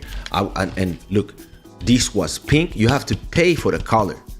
You have to pay for the color, pink, etc. And then you also have to pay for and design the thing in the back, etc., etc. So all this was a way to print a CD. But if you do a CD like this one from my boy DJ Adema, if you do a CD like this, all you have to do is one plastic thing, put it inside of cellophane, and you put the CD in there, and there you go. It's just one simple. So let's say you go manufacture 100,000 of these ones in China. It's gonna cost you 20 cents, 20, 30, 50 cents per CD. So let's say now you do 100,000 copies multiplied by 0.20. It's gonna cost you 20,000 to do that. So now you pay 20,000 to have all these CD printed in China or somewhere, Romania, wherever, somewhere where it costs less money to print them. You have them shipped by container, and now you can put a ton of them, and you can even ship them in Africa, and they come before you. Before you come to the show, you ship them. They say, oh, how many people are you gonna have in your festival? Okay, listen, I went in Cape Verde to play in a festival called Strela Festival. There was 64,000 people there. I could have sent a month before the festival, I could have sent 60 or 70,000 CDs and tell everybody, hey, listen, It's gonna cost you $3 per CD. $3 per CD cost me 20 cents to do them. You're gonna buy me 100,000 CDs and you're gonna offer them to the people. And then because it was Strela was like, it's like I think I'm not sure if Strela was part of the. It was a beer, so it was a beer. Like they had a lot of money to spend on those festivals. So if you tell them, hey, listen, to have Kaysha, you're gonna buy like 100,000 CDs at 300. They would spend that money to have me at that time. Especially if they can do an operation where they offer it to everybody. Now everybody has your album. Now you're gonna have 100,000 kids who have your CDs in the hand. They will learn your music, and those people become fans forever because they got a CD for free. And all those people, next time you come, because they've been hearing your music in their house, next time you come, them in the house, 200 people show up for your next show because boom, they're growing up learning your songs. So 10 years after, you have an enormous brand 10 years after, just because of those type of strategies that are not just monetary for the right now, it's for the tomorrow. And somebody who did that strategy at the time in Nigeria was P Square. P Square, they printed 1 million CDs in China, cost them 40 cents per CD or less, I don't remember, and they sold all their CDs for $1. But they sold 1 million of them in Angola. So that's $1 million. Cost you $500 to print, but you make $500 in the process. So a lot of those strategies, I was telling people, hey, we should do these things. And people were like, listen. So at a point, the problem with people is that when things are working, nobody wants to change nothing. The managers, they get 30%, 20% on your shows. They don't want to change nothing. You see what I mean? We are in the problematic of these genres. We are subgenres or niche genres where people they just want to do a nice song. Once they have a nice song, they're gonna do some shows for a year, 2 years, 3 years, 4 years. When the shows are starting to slow, they do a new song. Once they have a hit, they continue, and they believe that this is a career. No, this is survival. When you want to make it a career, and you want to make money that will be paid for you forever, so that you can be like me, having I'm on a holiday on that. Like when you can be at a thing where when you sleep, you make you sleep and you don't do nothing, you get 100 euros or 200 euros. To do that, it's another strategy that you have to apply. You have to start thinking exactly of your moves. And at a point, I got tired because most people were not understanding those business models. Let me see if you're still here, put me some unicorns in the chat. Let me see what you're saying. The business model of incorporating CDs in performing contracts is like planting a seed in the mind of the public, getting the CD. Exactly.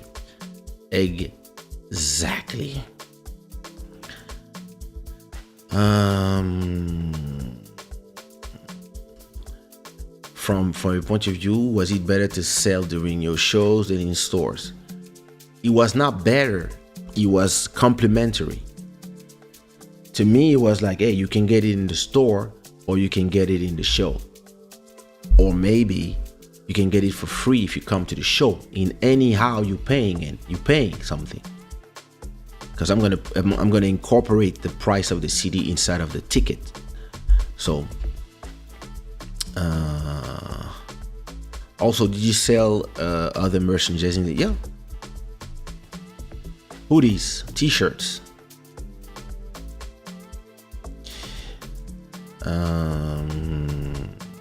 Brilliant ideas. The label weren't going to approve this at all. I'm telling you. Can this idea work in some African countries today since they still deal with CDs? I don't know, because in the countries of today, most people are in the countries today in Africa, most people are starting to use USB keys in cars. So, but it's still a great idea that can be implemented. But CD lost the game. Now it's the streaming business. So, but it really depends of the country. It could. For foreign country, that's a great way to give the occasion to people to listen. I mean, back then, because now everybody's on YouTube today. But it's true that at that time, yeah, people used to learn your songs in the clubs, or maybe get a burned CD. Like, I've been in every country in Africa, but I never had a CD officially, nowhere. So imagine all the money that I lost from 1 billion people. And I was like, yo, listen, if all these people can have a CD, yo, I even thought in my head, what about putting, let's say you do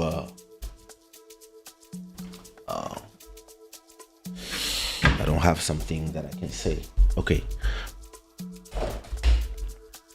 Imagine a box like this. Now that's too big. Let's say a box of this size, right?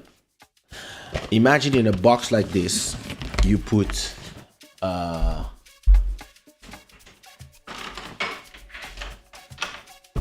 pen drive like this, right? You put a pen drive like this, and inside of the pen drive, you put the album plus your 5 videos. Your album, all your songs. Let's say you put one album plus 5 music videos plus a message for the person watching, and on the pen drive, maybe you can write something. You can engrave Kaysha. All right.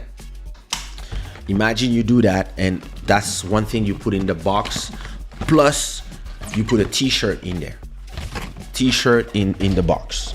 Now imagine that for every person that comes to the show, they get a box. In the box, they have 1 pen drive plus 1 CD.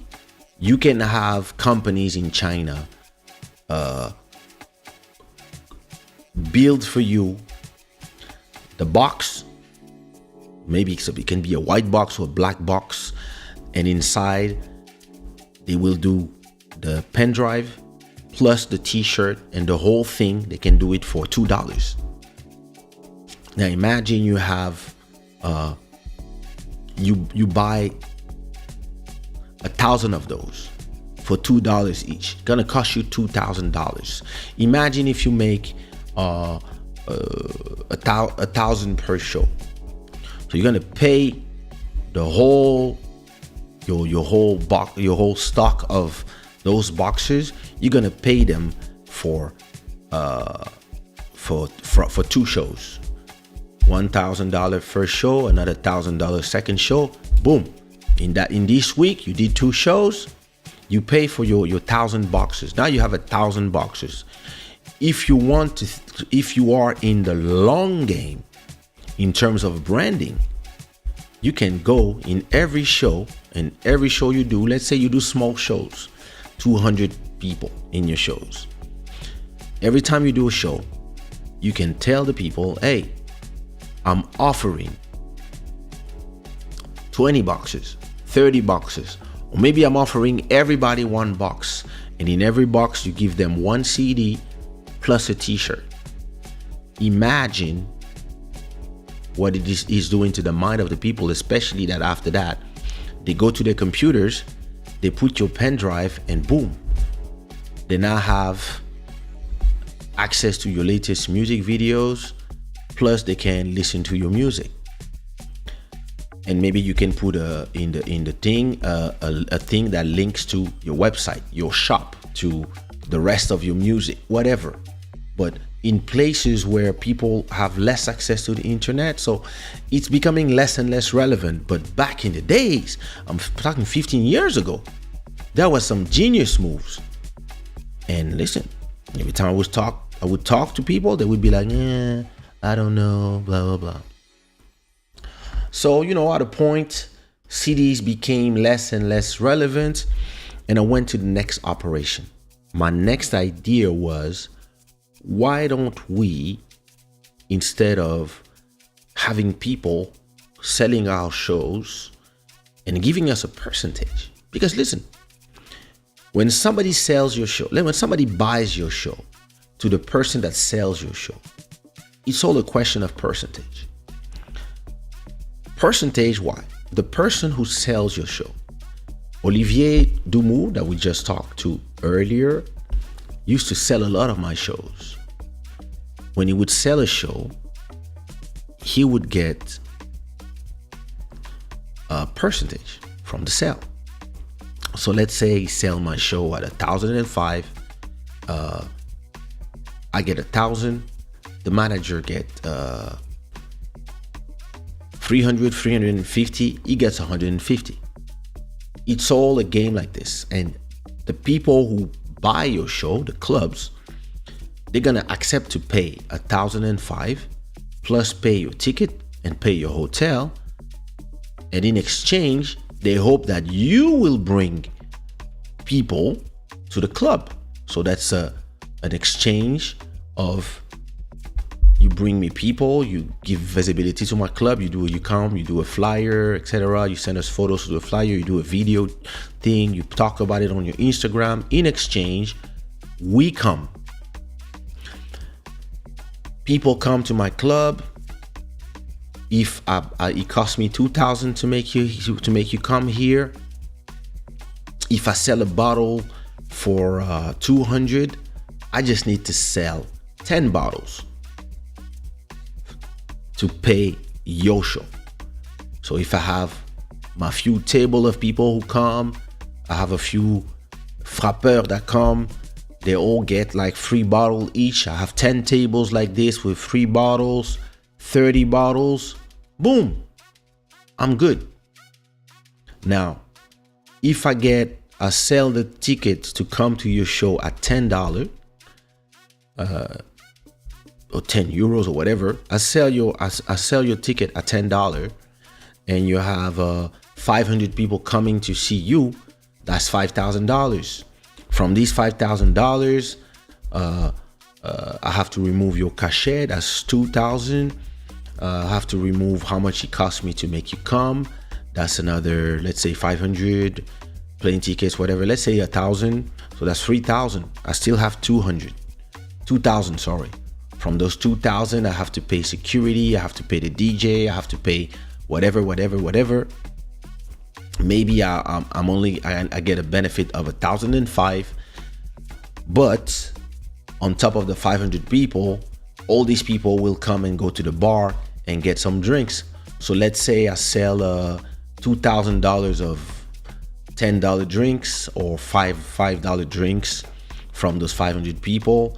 Let's say I make 2,000 in the bar, and let's say I sell 10 bottles. So that's an extra 2,000. Or 20 bottles, that's 4,000. Whatever, it depends on your business of your club. But the point is, I'll make you come because I want to attract people on your name, right? And to attract people on your name, I'm going to pay you the price you ask me. So if your name is Maître Gims, I'm going to pay you 100,000, if not more, because I know you're going to attract 20, 30, 50,000 people that are ready to pay $10. I'm going to make 500,000.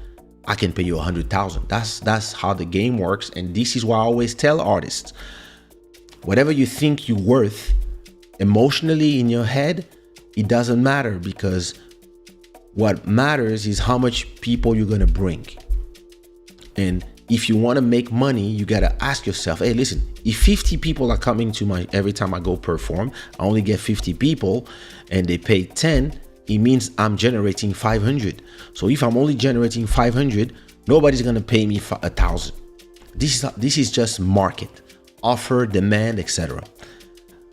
But then I sat down with my manager and I was like, there must be another way for us artists to make money. There must be another way for us artists to make money. Nowadays QR codes is exactly. I was almost thinking of proposing an e-radio for artists. Yeah. I mean, listen, everybody has YouTube now.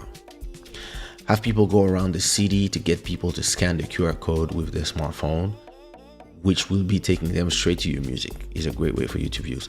I would not even go around. I would just give flyers to everybody. You print like 10,000 flyers and you put some things on the walls with a QR code and people just scan and boom, they in Spotify or wherever you put your music. That's a way to do it. You can also use social media to do it.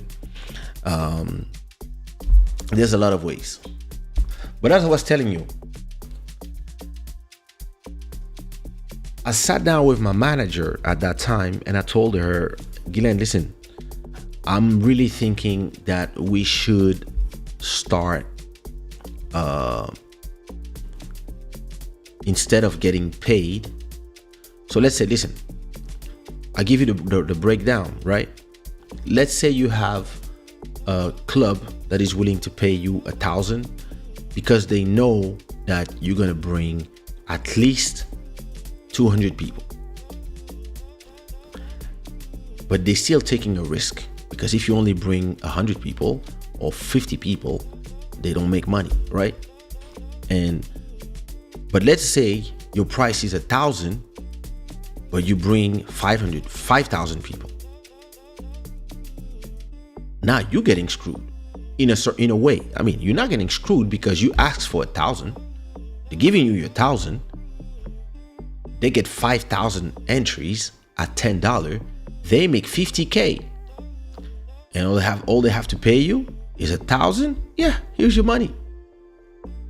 So the number of people fluctuate depending of the size of the club, depending of the size of the market, depending of the city, depending of a lot of things. And me, I was asking people. I was like, wait a minute. So it means that if we get 1,000, 10,000 people or 100,000 people for some place, we still get paid the same price. And a lot of artists, because they don't want to risk, they don't want to invest, they just want to get paid. They just want to take their little 5,500 or 1,000 or 2,000 and that's it. They don't really care how much people are coming, how much it costs to the club, or how much how much they generate for the club. They're just like, hey, listen, let me get listen. If I take 1,000 per show, and I'm hot right now, and I make four shows a week, it's 4,000 in a month. It means I make 16K. I don't care. But how long are you going to be hot? This is the question. How long? Like, can you do a hit every month? Can you do a hit every 6 months? How long are you going to have a hit? How long until people are just like, yeah, we love you, but yeah, we still are your fans, but we're not excited anymore about going to see you in a club. I mean, because I came to your last 10 shows. I've seen you already. Like, because you are only new one time for somebody. So unless you can always come to a new market your whole life, there's a point. Yeah, listen, if I go do shows in China today, I'm going to be new. But if I do a show in Portugal, if I do a show in Congo, if I do a show in Ivory Coast, if I do a show in France, if I do a show in anywhere, in Lille, I'm not new for nobody. I've been performing listen, I was 22 when I started performing. I'm 48. I'm not new to nobody. unless, there's a new generation of people that are discovering listen, my story is different because my songs, they're just everlasting stuff. But for a normal person, listen, you might only have one hit in your life, and you might only have a 3-year run where it's really banging. So you're gonna get that money for 3 years, and at a point, this money is gonna stop coming in, and then you're gonna be depressed because you're gonna be like, oh, people don't love me anymore. No, it's just that the market will move on from you. So at a point, I was saying to myself, there must be a better way. So I remember saying to myself, you know what? Instead of getting money to perform, I'm gonna start investing in my own shows. So that was probably 6 years ago. I sat down with, was it 6 years? Yeah, I think it was 6 years ago, 6 or 7 years ago. I sat down with Sean Wilson, who is a promoter that is very serious, that works in UK. I invited him at the Sky Bar, not far from me, at the Hotel Tivoli in my neighborhood. So we go in the Sky Bar, and I tell him, hey, listen, how much does it cost to organize a party? That was my first question I asked him. And he was like, what you mean? I said, no, how much does it cost if I want to do my own party? And he was like, well, it depends if it's a big party, it's a small party. But no, listen, small party. How much does it cost to, let's say, 300 people, 300, 400 people? How much does it cost? And he told me, okay, in terms of the club, so you have to rent a club, or you can do a deal with a club where you do 50-50 with them on the door, or you can have you can have friends that already have clubs that will share with you. I was like, okay, how many clubs do you know that where you do parties? He told me, I got people in Manchester, Leeds, Sheffield, I think. I'm not sure the names. And then another one. I said, okay,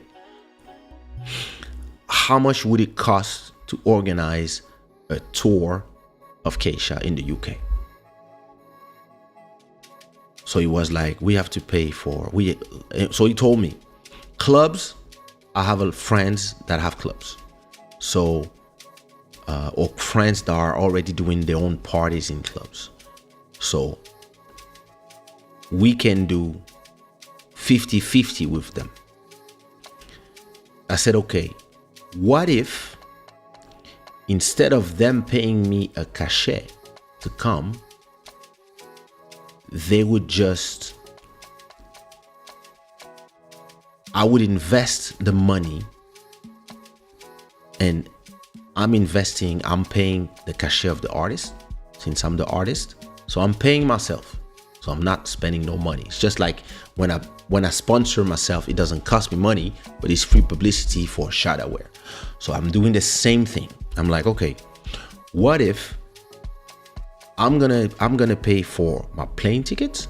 So how much does it cost to go from Lisbon to London, or Lisbon to Manchester?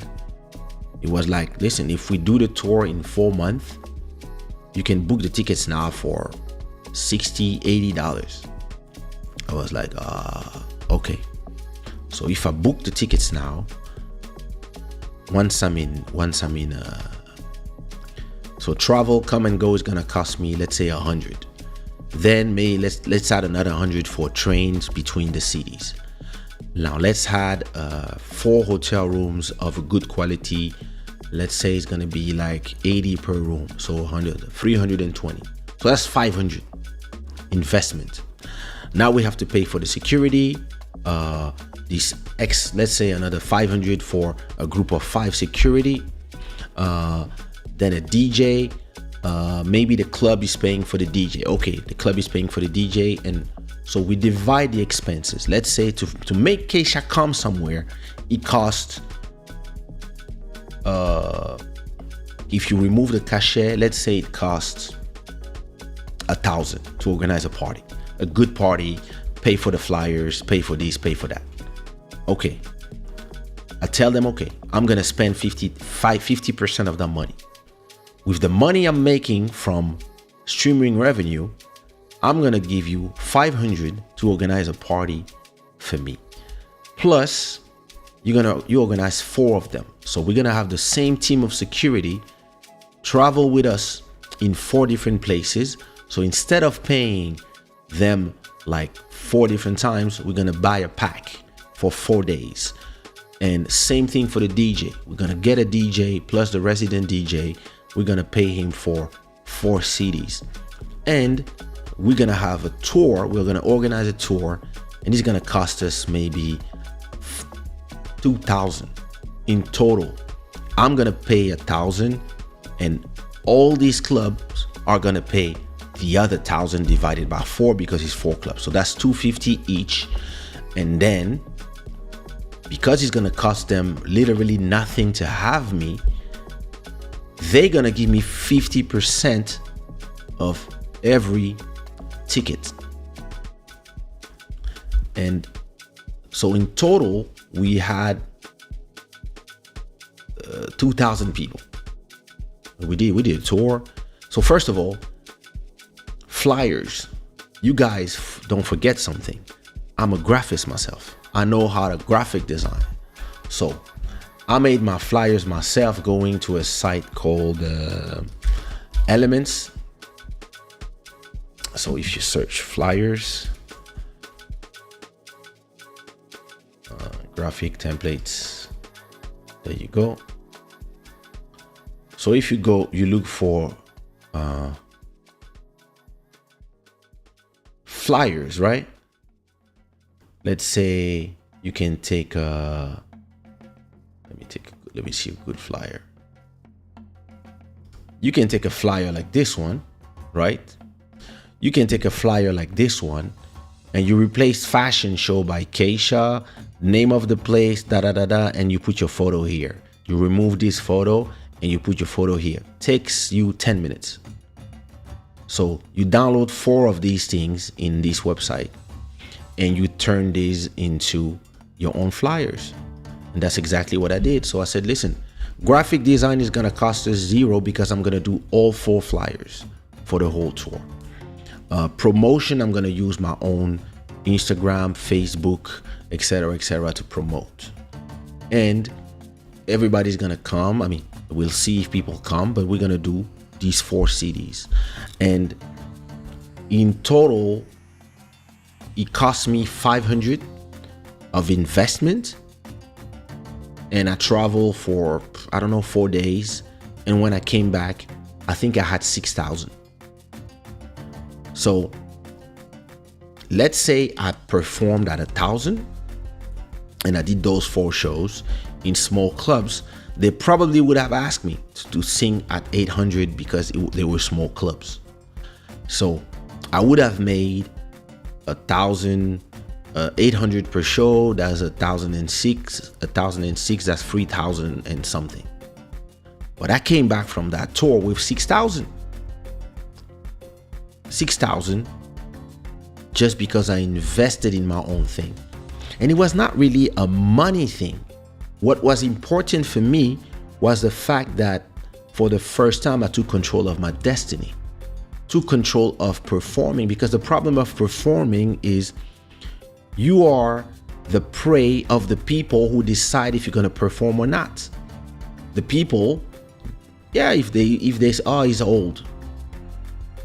Or, hey, listen, if the people who used to call you to perform, they retire from the thing, they got replaced by young cats, young promoters, maybe the music they listen to is the people that are younger than you. So they're not interested in booking you. Or maybe whoever has a problem with you because of whatever. So they're not going to book you. If you book yourself, you can do your own planning, you can organize, and you can invest on your own thing. Yeah, if it doesn't work, you lose your money. But when it works, you can make way more money than if you were performing. And imagine, I'm just talking about the door. You can book a place and tell the people, hey, I'm gonna book my own barmaids. I'm also gonna buy my own drinks, and I'm gonna invest in the whole thing. Or maybe you can tell the club that you're gonna invest in bottles, whatever, and maybe now you get not only the tickets, but you also get the bar, and the bar is where the money is made. Let's say that in your show that you do, you make, let's say 1,000 people come in at 10, so that's 10,000 plus listen, let's say you sell 20 bottles at 300 or 150. I don't know how much is a bottle. I never bought one. I bought bottles, but I'm usually get offered. But let's say it's 150 per bottles, and you sell 20 of them. That's an extra 3,000. So you can make a ton of money when you invest in yourself. And interestingly, what I realized from that experience, because after that I with Sean, we got invited in the Kizomba festival as well, and we told them, hey, how much does it cost to do the festivals? No, how much is your cachet? I said, forget my cachet. How much does it cost to do the festival? And they were like, oh, it's gonna cost us that much. I was like, okay, I want to invest in the festival. I want to invest in your festival. So I invested 3,000 in the festival. I probably got 7,000 or 8,000 back. Imagine some people, they put 5,000 in stock or crypto, and everything goes down. Your 5,000 turn into zero, and you have to, or turn into 1,000, and you have to wait patiently for the market to go back up so that you can sell maybe at 5,000 back or 6,000. Sometimes it's going to take you a lot of money to turn those 3,000 into 6,000 just to do a 2x, right? Now imagine me investing money. I put the money, and by the time that I get paid, I already made that money back from streaming. And now imagine that I invest 3,000 in a place, and the other artists that are here performing with me have no idea that I'm the one hiring them, but we're on stage together singing. That's a beautiful feeling. And you 3x your money. After 3 weeks, when the festival is done, we do the accounting. We had that much people, we made that much money. Kaysha, here's your share. Boom, 9,000 sent to your Revolut. Hey, and this to me is where a lot of artists are not thinking and are not trying to evolve, because they're just scared to get more than the little percentage that they own. They think people owe them. But actually, I believe that today, especially in a world where there's so many artists, so many people trying to perform, trying to exist, trying to stream, etc., if you could have, instead of having even 5,000 people, 1,000 people in a place, if you can do your own party with 100 people, and these 100 people are willing to give you 10 per person, plus buy their drinks, listen, you can make 2,000 just by yourself. And you can even rent a small place. Sometimes I look at places, I'm just too busy, but sometimes I look at places. There's a place not far from my house. I think it takes 200 people. And sometimes I look at it and I'm like, yo, listen, I tell Bodhisattva, I say, bro, we could organize a party here. And listen, you DJ, you bring maybe one person, and I perform, and we have some people just run the party for us. And maybe just to rent this place, it doesn't cost us the money we think. Maybe it's just gonna cost us 1,000. Maybe it's gonna cost us less than that, or maybe they will ask 50-50. I don't know. But instead of waiting for people to book us, what if we book ourselves? What if we book ourselves like every week and we become resident of our own party? And then as it grows, as the people come, they like the quality, etc. As the concept grows, then we can take it to bigger places, or we can take it to other countries. We want to do this in Congo? Let's call a club. My dad is building a building right now with the owner of a place in Kinshasa called K Club, I think. Dad, can I talk to your partner? Sure. Hey, I'm the son of your partner. Hey, Kaysha, you're famous. Yeah, I want to do a party in your place. Oh, yeah? Yes. Here's the deal. I'm going to come by myself. I'm going to pay for all my stuff. But I want 50-50 on the bottles, 50-50 on the entries, etc., etc. And I'll sing some songs. And I'll bring my own DJ, and he's famous too. You go there. Maybe it's going to cost you a lot of money to arrive to Africa, but once you're there, maybe you can do this in 2, 3, 4 different cities. And if maybe you come back with your pockets full because you invested in yourself. And I believe the big problems of people today, they have no idea what investing in themselves means. You see what I mean? People have no idea of what investing in yourself means. They believe that investing in themselves is just taking the time or etc. No, investing in yourself sometimes is being willing to not make money on the short run to be able to make money on the long run forever. It's the same thing as this show that you are watching. This show is not making the amount of money that the time that it takes. It's not a time, like it doesn't take time to set up, but I've been talking for 2 hours. This is time that I could be sleeping or working on something else. But we are at episode 221. That's a minimum of 2,000 hours that are here on YouTube, and they're gonna stay there, meaning that maybe at episode 500, this whole channel will generate $7,000, $6,000, $8,000, $10,000 per month, just because of the amount of content that's gonna be there. And you know me, I'm gonna take this episode, I'm gonna cut them in small parts and use those parts and put them on YouTube. And maybe one day I'll just get a team to cut those parts and turn them into horizontal videos and put them in reels, put them in TikToks, put them everywhere you have to put them, and then generate money from that because of the brand power. And all of a sudden, you're gonna have millions of eyes seeing this logo that it cost me nothing to put there. But all these people, they're gonna be, oh, I like his sweatshirt. They click here, boom. One person buys for let's say $10,000, $100, boom, synergies. You see what I mean? Or the people hey, thank you so much, Tirendezid. Thank you so much for passing by and always supporting.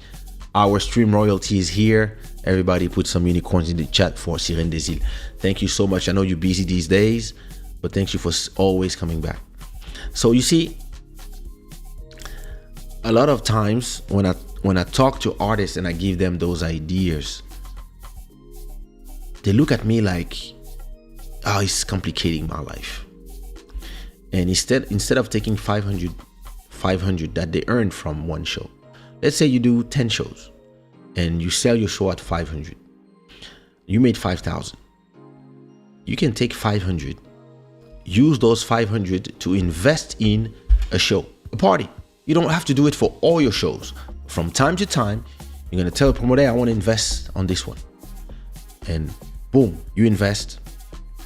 And then you go to a place. Let's say you get like 600 people, and you had 50% at the door, and now you get 50% of 6,000. That's 3,000. Boom! You turn your 500 into 3,000. You add them with the rest. That's 7.5. You can go on holiday. You see what I mean? But most people, when you're gonna tell them, hey, you could invest 500, they're gonna look at you like, why would I invest? They're supposed to pay me for me to perform. I'm like, no, they're not supposed to.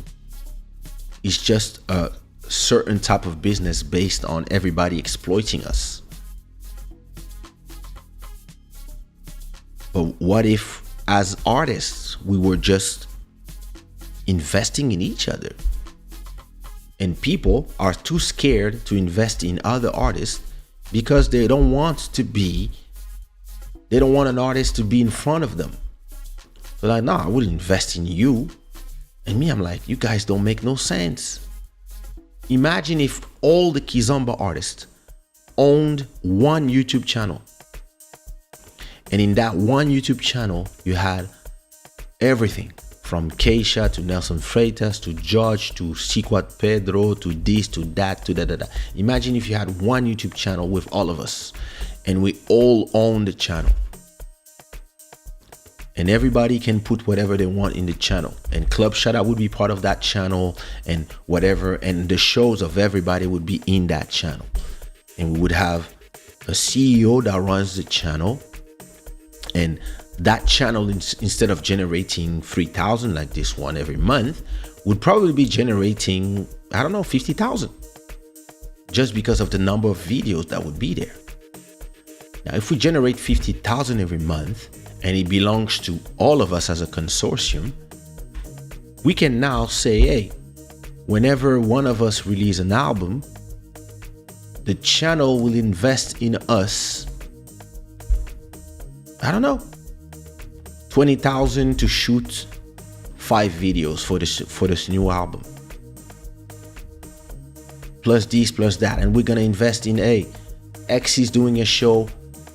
We're gonna use that money that we are generating. I'm talking about 500,000 being generated every month, every week, every year. Sorry, we're gonna get some of that money to organize our own festival. It's gonna cost us 100,000 to do the best show ever, and to all get paid by ourselves, and to even invite some young cats that we're gonna pay.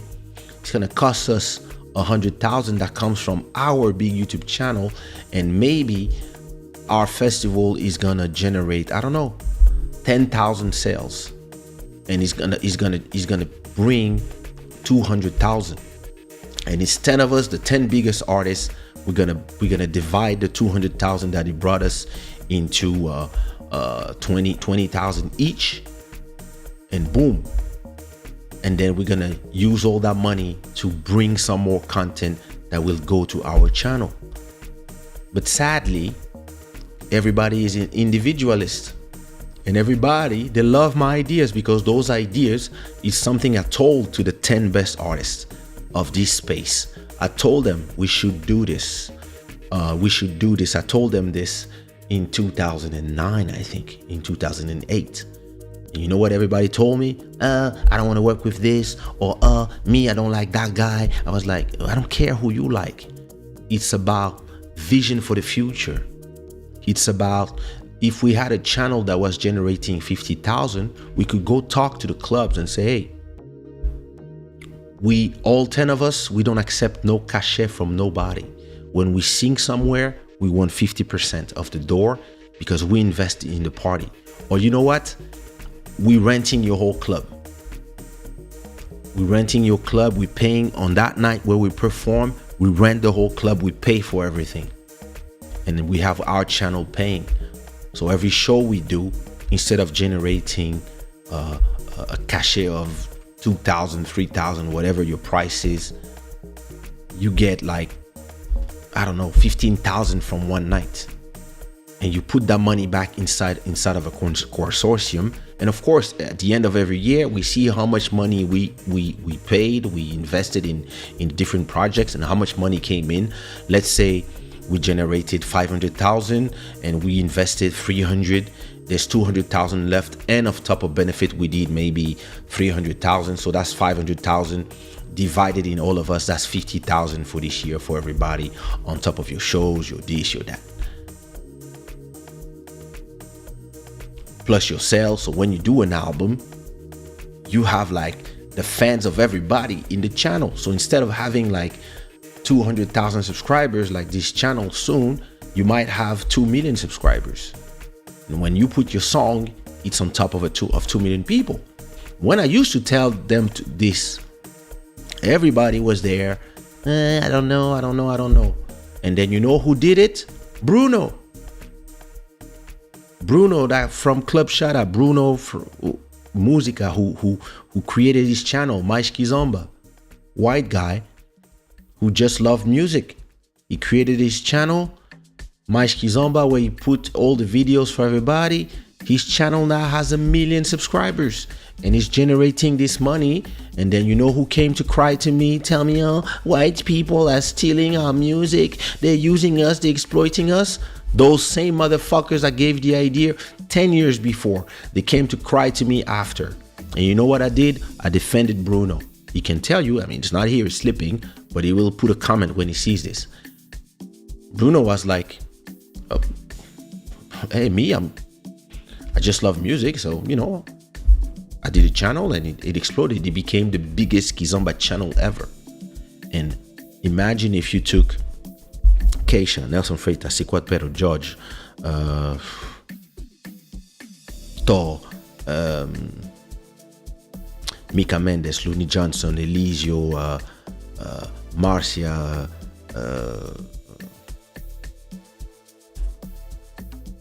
whoever of that generation, that's Kizomba people. Now you take another, now you take the Zouk people. You take Nikos, Princess Lover, AC Jordan, Marvin, Jean-Michel Rotin, Kassav, Fanny G, Ali Angel, who else? Face à Face, Ludo. That's 20 people. You put all of them in one channel, and now you have one vision for everybody. Listen, whenever one put a video out, you have 1 million people ready to watch. Whenever you do a show, boom, you put it there. Whenever you do an interview, boom, you put it there. Can you imagine? People have such a short-term vision and a short-term memory that to me, I'm like, wow. And you know what I ended up doing? I ended up doing all these things for myself. But I used to do them, I wanted to do them in a huge way because I wanted everybody to benefit. And I ended up doing everything on a shorter scale and I benefit.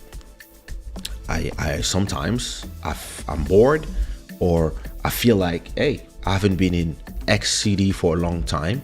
And instead of getting paid to do it, I'm going to say, hey, how much it cost me to go there. I'm going to call the promoter and say, hey, I'm coming to Brazil. I'm going to show them my ticket. I'm going to show them I'm already paid my hotel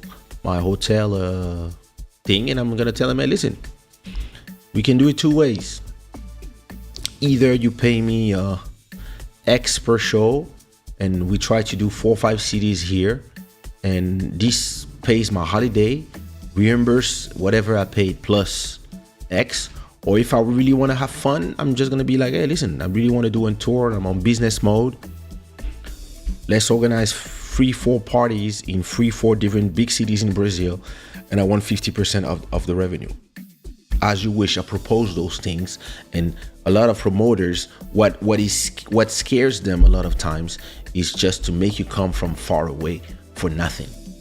But if you tell them, hey, I'm going to be there already, I'm going to be there anyway. So like I remember 10 years ago, I went with my ex to Brazil, and 3 months before coming, I just sent a message to Felipe Mija, who's a promoter in São Paulo, in Brazil, plus another friend of mine, Israel Zerman, who's in Brasilia.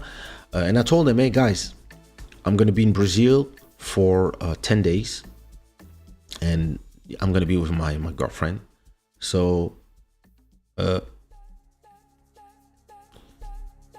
here's my ticket. Here's my I'm going to be there.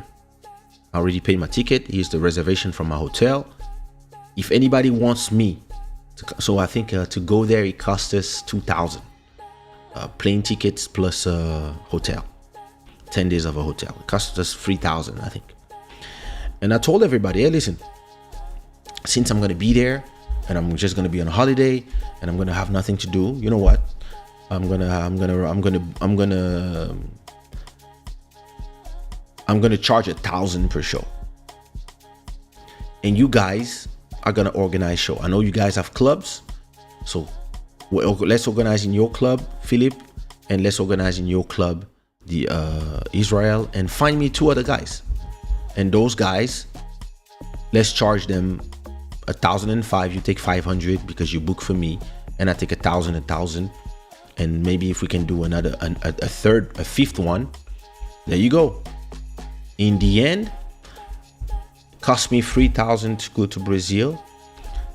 I did 6,000 of shows. We traveled. They booked the hotels and the planes in the different places. So we were having fun traveling, and I made around 6,000 or 7,000. I don't remember. But not only I paid my hotel, I paid our 2 tickets, and then we had 4,000 to do some shopping and chill because we were on holidays. It was not a money thing. It was a, hey, listen, let me go on a holiday for free and come back with more money. I actually came back from there with an extra 2,000 in my pockets. I was like, yo, that was amazing. Paid 2 months of rent. Those things are things that you can do when you think outside of the box and you think far, far, far away from the box.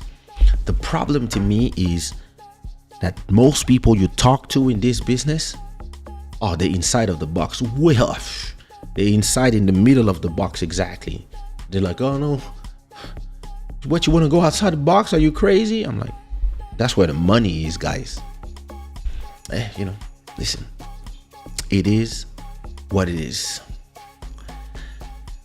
Listen, if you enjoyed that show, just give me some fire in the chat if that conversation was interesting to you. Let me read your comment and check out from here because I have to edit some videos. And listen, don't forget to go to the channel. There's some new vlogs. I want to see your comments in there on the last 2 vlogs I put in the channel. And yeah, let's see what you said. A long-term vision is the key to think like you do. I do agree, cousin. Seems like you're always thinking outside of the box. I be honest, that is true. That is true. Your mind is something else, Kaysha. Thank you, Emmanuel. That is true. Bro, you think like Jewish people, always about the long run. Yeah, you have to. This is how you survive in this world.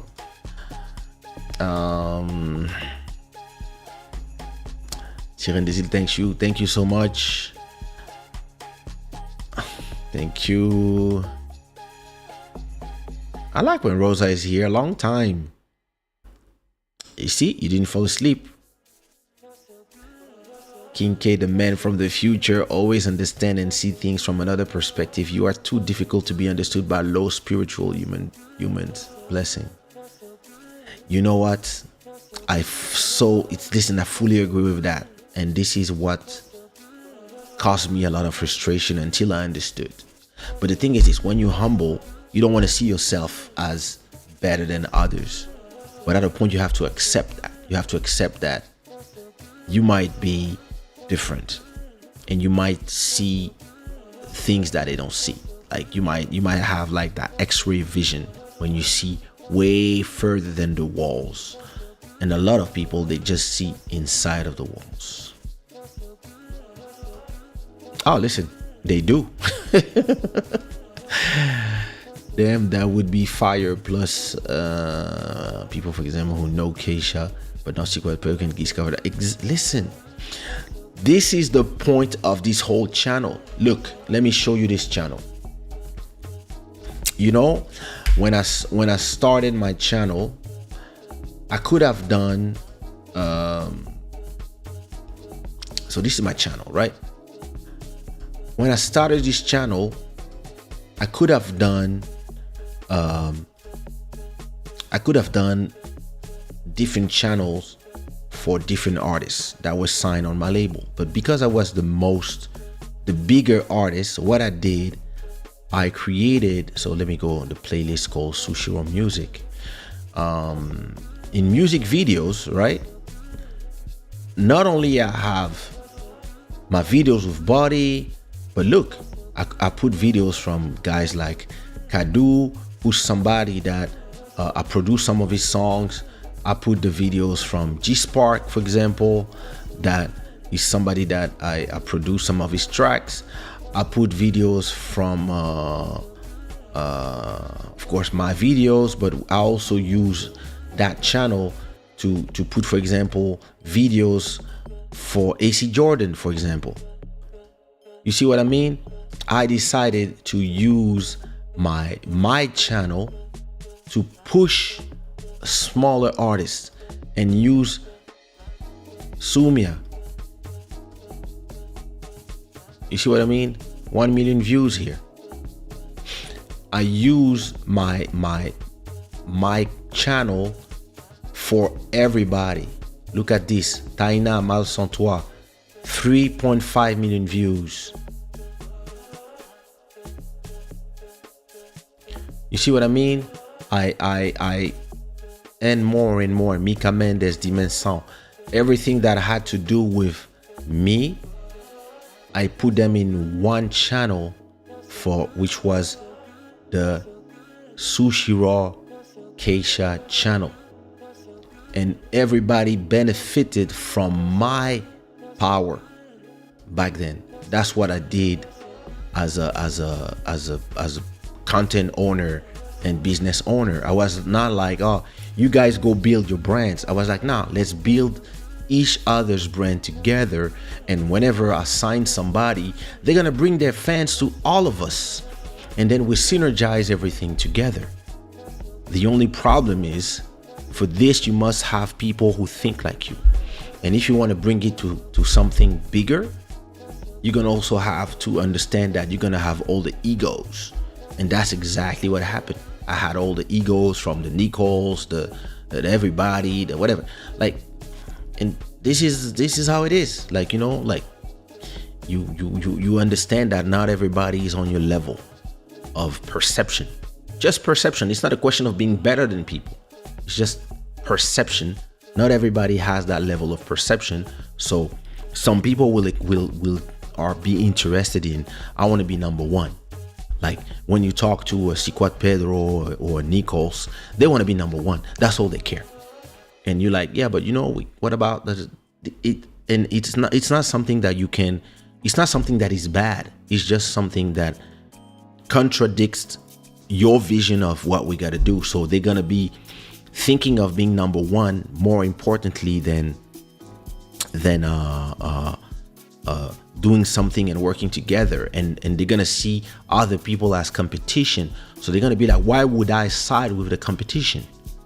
When in reality, if you side with competition in a market where everybody's against you, when television is still against us in those countries where they don't want to play our stuff before the news, they're gonna play their stuff. They're gonna put us somewhere at night, or they're gonna, this is like the African show.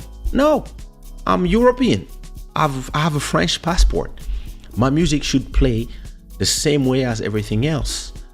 But nah, they're not gonna play it as everything else. So we have to kick in the door ourselves when we have the vision. And to me, if we kick with 20 feet, the door's gonna break faster and it's gonna explode, and we're gonna run faster, and we're gonna spread ourselves in the market faster. But you realize, because you have to deal with the lack of vision from everybody, that in reality, you're gonna have to do all this by yourself. And that's exactly what I'm doing. And that's exactly what I've been doing all this time. I was like, you know what? Let me do it and let me show them. And they will understand. They will understand maybe one day, and maybe they'll come back, try to do it. Or maybe I'm gonna do it, or I'm gonna put it in these videos, and maybe the kids are gonna do it. Because I don't need to do it anymore. I'll make my money. Don't worry for me.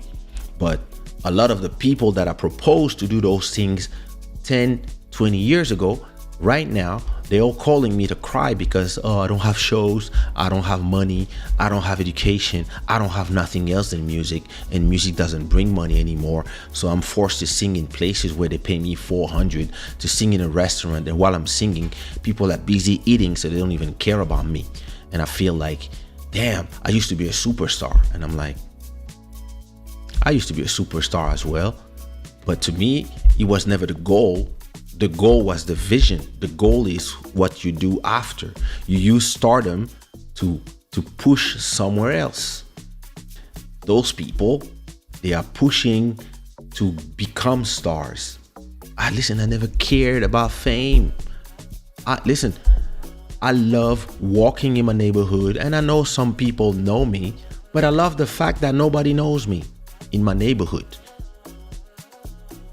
Yeah, if I go to Amadora or places like where there's a lot of Cap Virgins, or place where there's a lot of people from Guinea, Mozambique, Angola, everybody's gonna recognize me. This is why I live where I live, where people don't recognize me, so I can look like shit when I go buy bread. It's also great to just enjoy a little bit of non-fame, right? But to me, it's not that I don't like fame. It's just that fame is not the goal. It's a byproduct of the moves you make. But for a lot of these guys, fame was the goal. Fame is the drug. I don't do drugs. Listen, why I'm saying I'm gonna do a 1 hour and a half show, and I end up doing 2 hours and 40 because the subjects are interesting. Yeah. Lots of love. Thanks a lot. Thank you so much, everybody. Emery, what up? Thank you, Elise. No, I don't know what you're talking about. Listen. Whenever Olivier says I'm gonna call back, don't count on it. But we'll call him. I love the heater of your channel. What was? I don't even remember what it was. Probably me naked somewhere. Most artists are in love with becoming famous than making money. Exactly. Listen, it's the hardest drug. It's like crack. Listen, my people, it's been a pleasure talking with you guys, and I'm gonna see you Wednesday. If you have any idea of subjects when the live is over, put it in the chat while I'm doing the outro. I'm gonna leave you with the track that is playing right now, called Kenza by Monsieur de Shada. And yeah, listen, thanks for coming, and peace. See you soon. Bisous. See you Wednesday. Bless.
Imagine si j'avais pété.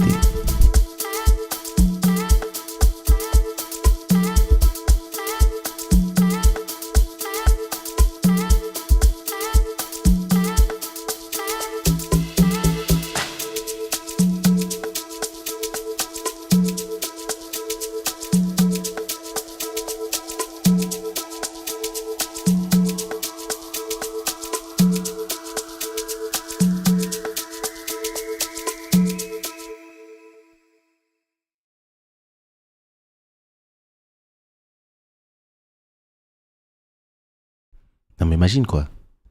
J'aurais été là, tu vois, tranquille. J'aurais fait un bon de soulagement, quoi. Tu vois. Un after show. Un Mukinza after show.